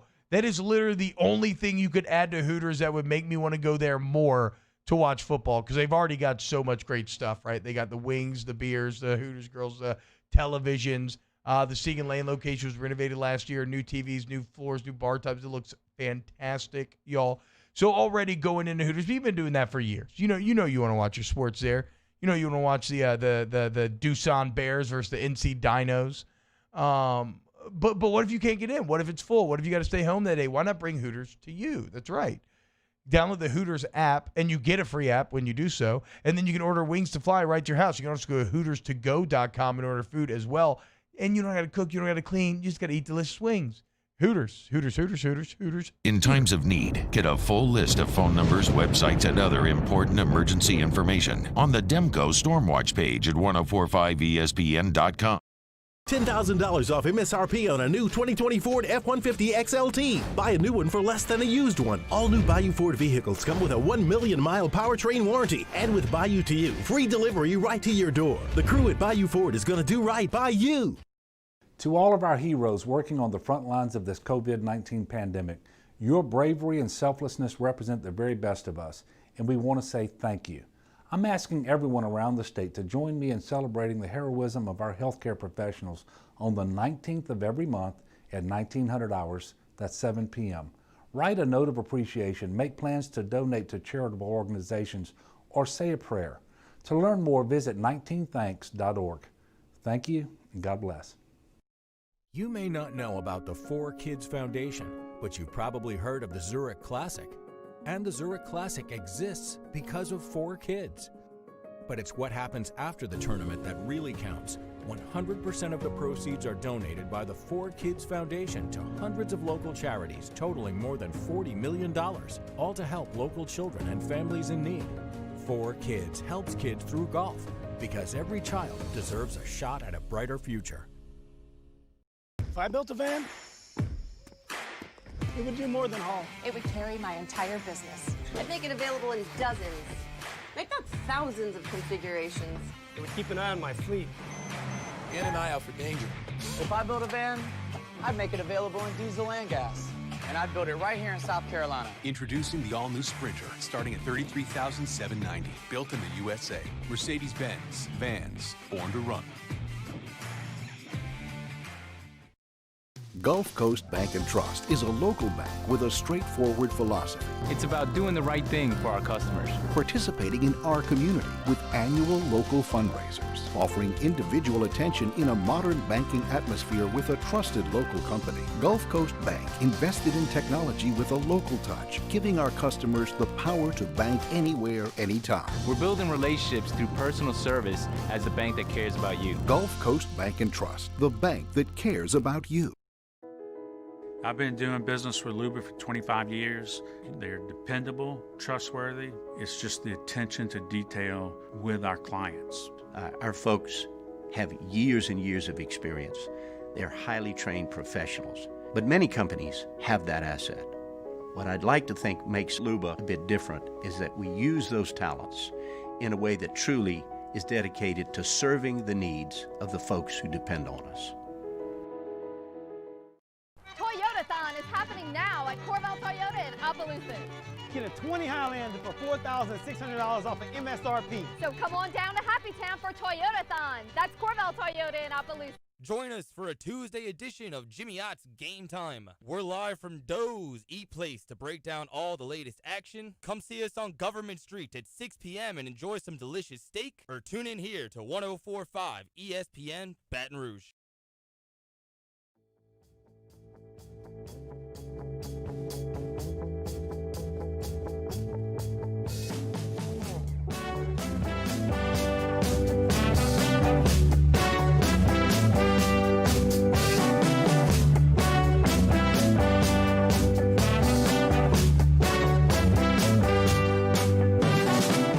OTB OT with T-Bob Hebert, ESPN Baton Rouge, New Orleans, Alexandria. Welcome back. Tony Roya saying, I got a jet. Great show today. Love the chat. Yeah, Tony, Louisiana transplant. Welcome to the Bayou Ford YouTube chat. We hang out every day in here. It's a ton of fun. My guy Colton Max says he's got to be on the road for 9 hours. Tomorrow, first 3 going to be spent in here. Hell yeah, Colton's what I like to hear. Somebody else that I like to hear from, my Hold That podcast co-host, He writes about LSU for The Athletic, and that is Brody Miller. We will be recording. So we did not record yesterday because Brody was he was actually doing something serious. So we were recording right after the show today. So be on the lookout for a new episode of the Hold That Podcast, wherever podcasts are. Brody, what's up, man? Welcome in. So yesterday you were at some hearings surrounding the LSU, the sexual violence, harassment cases at LSU. Like, okay, you know what? You explain it. What did you do yesterday? Yeah, I mean, yesterday's hearing was really about Samantha Brennan, one of the victims who was, accused Derrick Stingley of taking a partially nude photo of her and spreading it around and whatnot. And she's not pressing charges, and the story's already out there. And her lawyer even said, she's gotten her justice in terms of, it's already out there, the names are out there. But yesterday's hearing was really about trying to get those names, because even in her own police reports she's received, LSU was still redacting the names of Geis and other people, and and they're still not giving her the entire full unredacted report. So yesterday was really about trying to just get that last sliver of justice, I believe, and also about she believes she's is owed court fees and lawyer fees and court costs, because I think one of the big things that came out of this this testimony that Samantha Brennan gave, which was the first time she's testified on this, is just how much LSU, she accuses them of just kind of stonewalling her at every corner. And, she was trying to get her own records, and she had to call them, she was calling them twice a day, and they were just ignoring her, to the point that she actually had to use her fiance's phone to call LSU PD's communications person. And the second she used a different phone number, they picked up on the first ring, which kind of, that says a little something. Yeah. And they made it very difficult for her to get the records, and they're like, hey, you have to send us a $5 check to get your records. So she they just kind of made this very difficult for her. At least that's what she accuses them of. And I think that's a lot of what this yesterday was really about. She's not pressing charges. Most of the real news of this is out there and well known, but I think it was about trying to find some justice. Yeah, so if you don't have anything else to add, I guess we'll just continue to let this situation develop. That's a horrible look, though, and I'm very intrigued to see what the independent law firm that LSU has hired to kind of adjudicate all this. I'm interested to see what their findings are going to be. Brody, we were talking about the A&M game, kind of taking a very, very surface-level statistical first pass at this A&M game, and I don't know about you, but I think it looks horrible for LSU. Yeah, I mean, I think the first off, no part of LSU's game Saturday against Arkansas, left me inherently, impressed. I think the thing that really Saturday was about, it was the first time that they were in a tricky game and just didn't really lose it for themselves. They generally speaking kind of, just got the job done, which is, I know it's sad to say, is a victory for this tricky year. But yeah, in any kind of real metric way, Texas A&M is 14 points better than them. They're one of the most efficient offenses in the country. They just kind of move the ball at will. They have a really good running game, as people know, obviously, but the passing game is just as good. So I know people love to criticize Kellen Mond, and I actually understand why, but I think a lot of the criticism is that whole thing where because a guy's good but he's not elite, you're just shaming him for not being elite, when it's he's good. It doesn't have to be all or nothing. And yeah, it's going to be a tough game, and this isn't an amazing Texas A&M defense, but it's a good one. It's one that it was 23rd nationally in SP plus, and they just flat out don't really allow explosive plays or anything like that. So it's going to be a big challenge here for sure. Well, and so you mentioned the defense maybe not being the most dominant, but statistically they have been very good in terms of total defense, right, and yardage, and specifically running the ball. I think them and Georgia are the only teams right now allowing their opponents under 100 yards rushing per game. And that becomes a concern to me, Brody, because that's the way to have success with this offense run by TJ Finley, right? And I don't think LSU is going to be able to run the ball. So if you had to try to craft a pro LSU plan here, or a diagram, or how could this game unfold to where they could still have offensive success despite not being able to run the ball? I think in some ways, and this might be, kind of dumb, but I think the Arkansas game is almost kind of showing how you can succeed without necessarily thriving on offense. And what I mean by that is the LSU run game against Arkansas wasn't actually inherently good. It wasn't. I mean, they were pretty much just getting a lot of 3-yard gains, 4-yard gains, but they really weren't moving the ball. But their idea was, first off, obviously clock management was a big part of their game plan. But what really it was about was putting, TJ Finley or whoever else in 3rd and 4s and whatnot. And obviously that's not exactly how most modern offenses want to be, and that's definitely a tough situation. But I think if you're trying to, pinpoint how it could happen, I think they were pretty good on 3rd down Saturday, actually better than I would even argue the numbers show. So I think that's kind of the big thing. TJ Finley was able to execute on 3rd down. So even if the running game's not doing great, as long as it's doing better than the Auburn game, as long as you're putting yourself in, say, a 3rd and 4 instead of a 3rd and 10, I think that's kind of their hope. I think the other thing I just don't think. I know, trust me, that is a very far-fetched. I know they're not going to get to the 3rd and manageable, unfortunately. But the other thing I just throw out there is, hey, every start TJ Finley does is another start under his belt that maybe you can open things up a little bit more. And I was pretty darn impressed with TJ Finley Saturday in quite a few ways. So I think the other hope is that he just takes another step. And the opportunity is there. I mean, in terms of goodwill, all LSU fans should expect LSU to go out and lose this game. But in terms of goodwill, if you were to win, you would have everybody back on your side immediately. Brody Miller, he writes for The Athletic. We're about to record the Hold That podcast right after this show ends. Brody A. Miller on Twitter. Brody, how are we feeling about Indiana? You okay? We're all good? It was a great game, man. A really tough fought, hard fought, classic Tom Allen never say die game. I was going to say, yeah, you lose to Ohio State by 7. I think that's pretty much an ideal scenario for your IU. And now you genuinely leave that game thinking you actually can beat Wisconsin. And now 7-1 season and finishing top 10 is 100% in realm, which is just kind of a foreign world. Wow. Awesome, dude. All right, Brody, we'll take it easy, man. I'll talk to you in a little bit. Again, if you go to theathletic.com/holdthatpodcast, you get $1 a week sign-up deals. The Athletic is awesome. Trust me, y'all. All right, we're back in closeout. OTBOT next here on OTBOT. Off the Bench, hanging with Esther and Hanny. After further review and more are all live daily on the 104.5 ESPN Baton Rouge YouTube channel. Subscribe now to interact with us inside the live chat driven by Bayou Ford. What do Honda lovers look forward to this time of year? Aside from family, turkey, and pie, happy Honda Days at Richard's Honda. It's that time of year when everything is at clearance prices. And since we're stocked up on inventory, you'll have plenty to choose from. Over 700 in stock at transparent prices. Happy Honda Days makes happy customers. Come see why people call Richard's Honda the smart choice. I-12 at Millerville Road and richardshonda.com. Service Mastery Elite create clean, disinfected work environments. As a local business, we take pride in serving the New Orleans and Baton Rouge areas. Our cleaning protocols follow CDC and OSHA standards for healthcare settings, offices, senior living, restaurants, and industrial plants.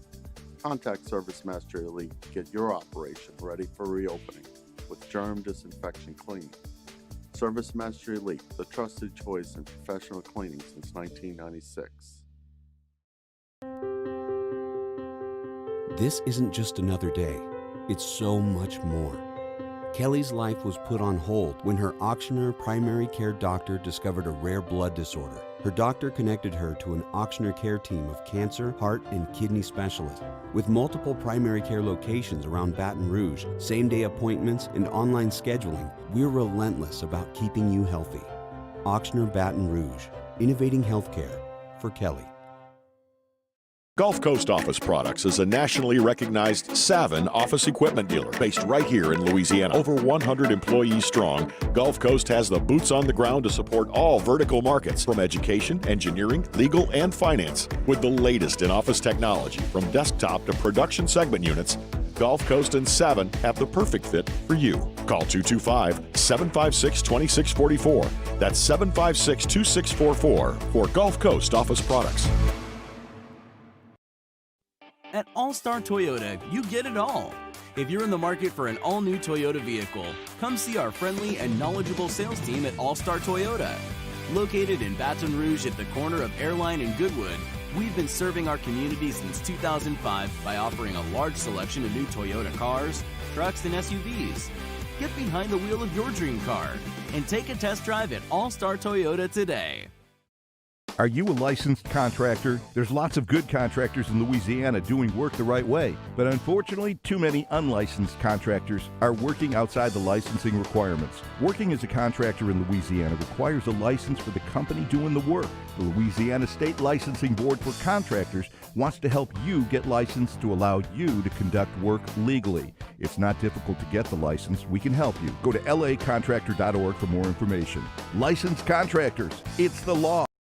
Gulf Coast Bank and Trust is a local bank with a straightforward philosophy. It's about doing the right thing for our customers. Participating in our community with annual local fundraisers, offering individual attention in a modern banking atmosphere with a trusted local company. Gulf Coast Bank invested in technology with a local touch, giving our customers the power to bank anywhere, anytime. We're building relationships through personal service as a bank that cares about you. Gulf Coast Bank and Trust, the bank that cares about you.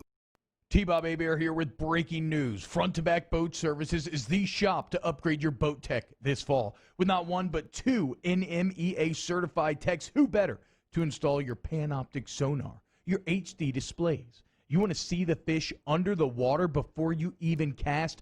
They have that. Trolling motor you could control with your iPhone? They have that. So what are you waiting for? Get into Front to Back Boat Services right now. Upgrade your boat tech. Make your boating dreams come true. Front to... Yo, join us for a Tuesday edition of Hanging with Hester and Haney, presented by Richards Honda from noon to 3. We'll be joined by Ben Baby of ESPN, Chris Doering of the SEC Network, and Hunt Palmer sits in for his normal Tuesday hour. Join us on 104.5 ESPN Baton Rouge.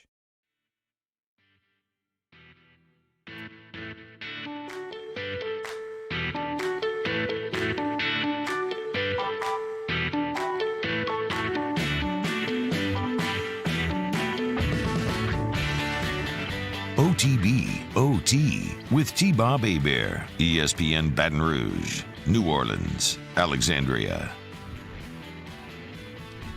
Tres leches? Tres leches? Am I all right? Is it good? Thumbs up? All right. There you go. Welcome back, OTB OT. I think it's that time, boys. I'm canceling my WoW Classic subscription again. I'll probably go back in a couple months or something, but chess has replaced it in my life for this time. So, RIP. I just pressed the button during the commercial break. It was a lot of fun, Toramber. I'm sure we'll rejoin in the future once again. Damn it, Blizzard. You should have let me transfer to Grobulus to do a role-playing server. It's all I wanted. That's okay. I don't think they're going to miss my $15 a month. Something tells me Blizzard will not. I want to get to some of these questions. A lot of chat going on about the hearing, what Brody was at. Here's what I would say on that. I am waiting. And Alex, you know I would love to play Lord of the Rings online, but whatever. You can't get on Mac right now. I don't feel like splitting my hard drive. I am waiting to talk about this more, I think, until we get the findings from the independent investigation that's going on at LSU. Because, to be honest, it's so dense, there's so many moving parts, it is a little convoluted in my head. OTB mailbag. Which video game, book, or universe would you just... Right, Moose, I'm just pulling a little last-minute switch here. What video game, book, or universe would you choose to live in, assuming you'd be physically and mentally on par with the rest of the inhabitants of said universe? Do y'all have anything that jumps out off the top? I don't know. Video game universe? Or book or anything. I mean, to me, it's hard to beat being, like, a wizard kid at Hogwarts, right? I don't want to be Harry Potter. Like, having to actually fight a Dark Lord every year of school seems horrifying and awful. I don't want to have to deal with, like, literal wizard Hitler trying to kill me every single year of school. That's terrifying. But make me just like a Hufflepuff in the background, and I'm, like, going to potions, and I'm, like, trying to sneak into the girls' dormitory, stuff like that. Hell yeah, dude, that would be awesome. Give me that for sure. Give me something Marvel. Okay, just make you a superhero. Yeah. What would your superpower be? Speed. All right, like the Flash. I've always heard you're fast, Danny. It's why you can't keep a meaningful relationship. That's OTBOT. Thank you for making it through this Tuesday show with us. On Wednesday, we're going to be full steam ahead, getting ready for Thanksgiving. Chef showing up tomorrow a day early. And we're going to send you in your holiday break the right way. You all have a great day, and we'll see you tomorrow. Great job, Musso and Danny, as always. OTB, OT. If I built a van,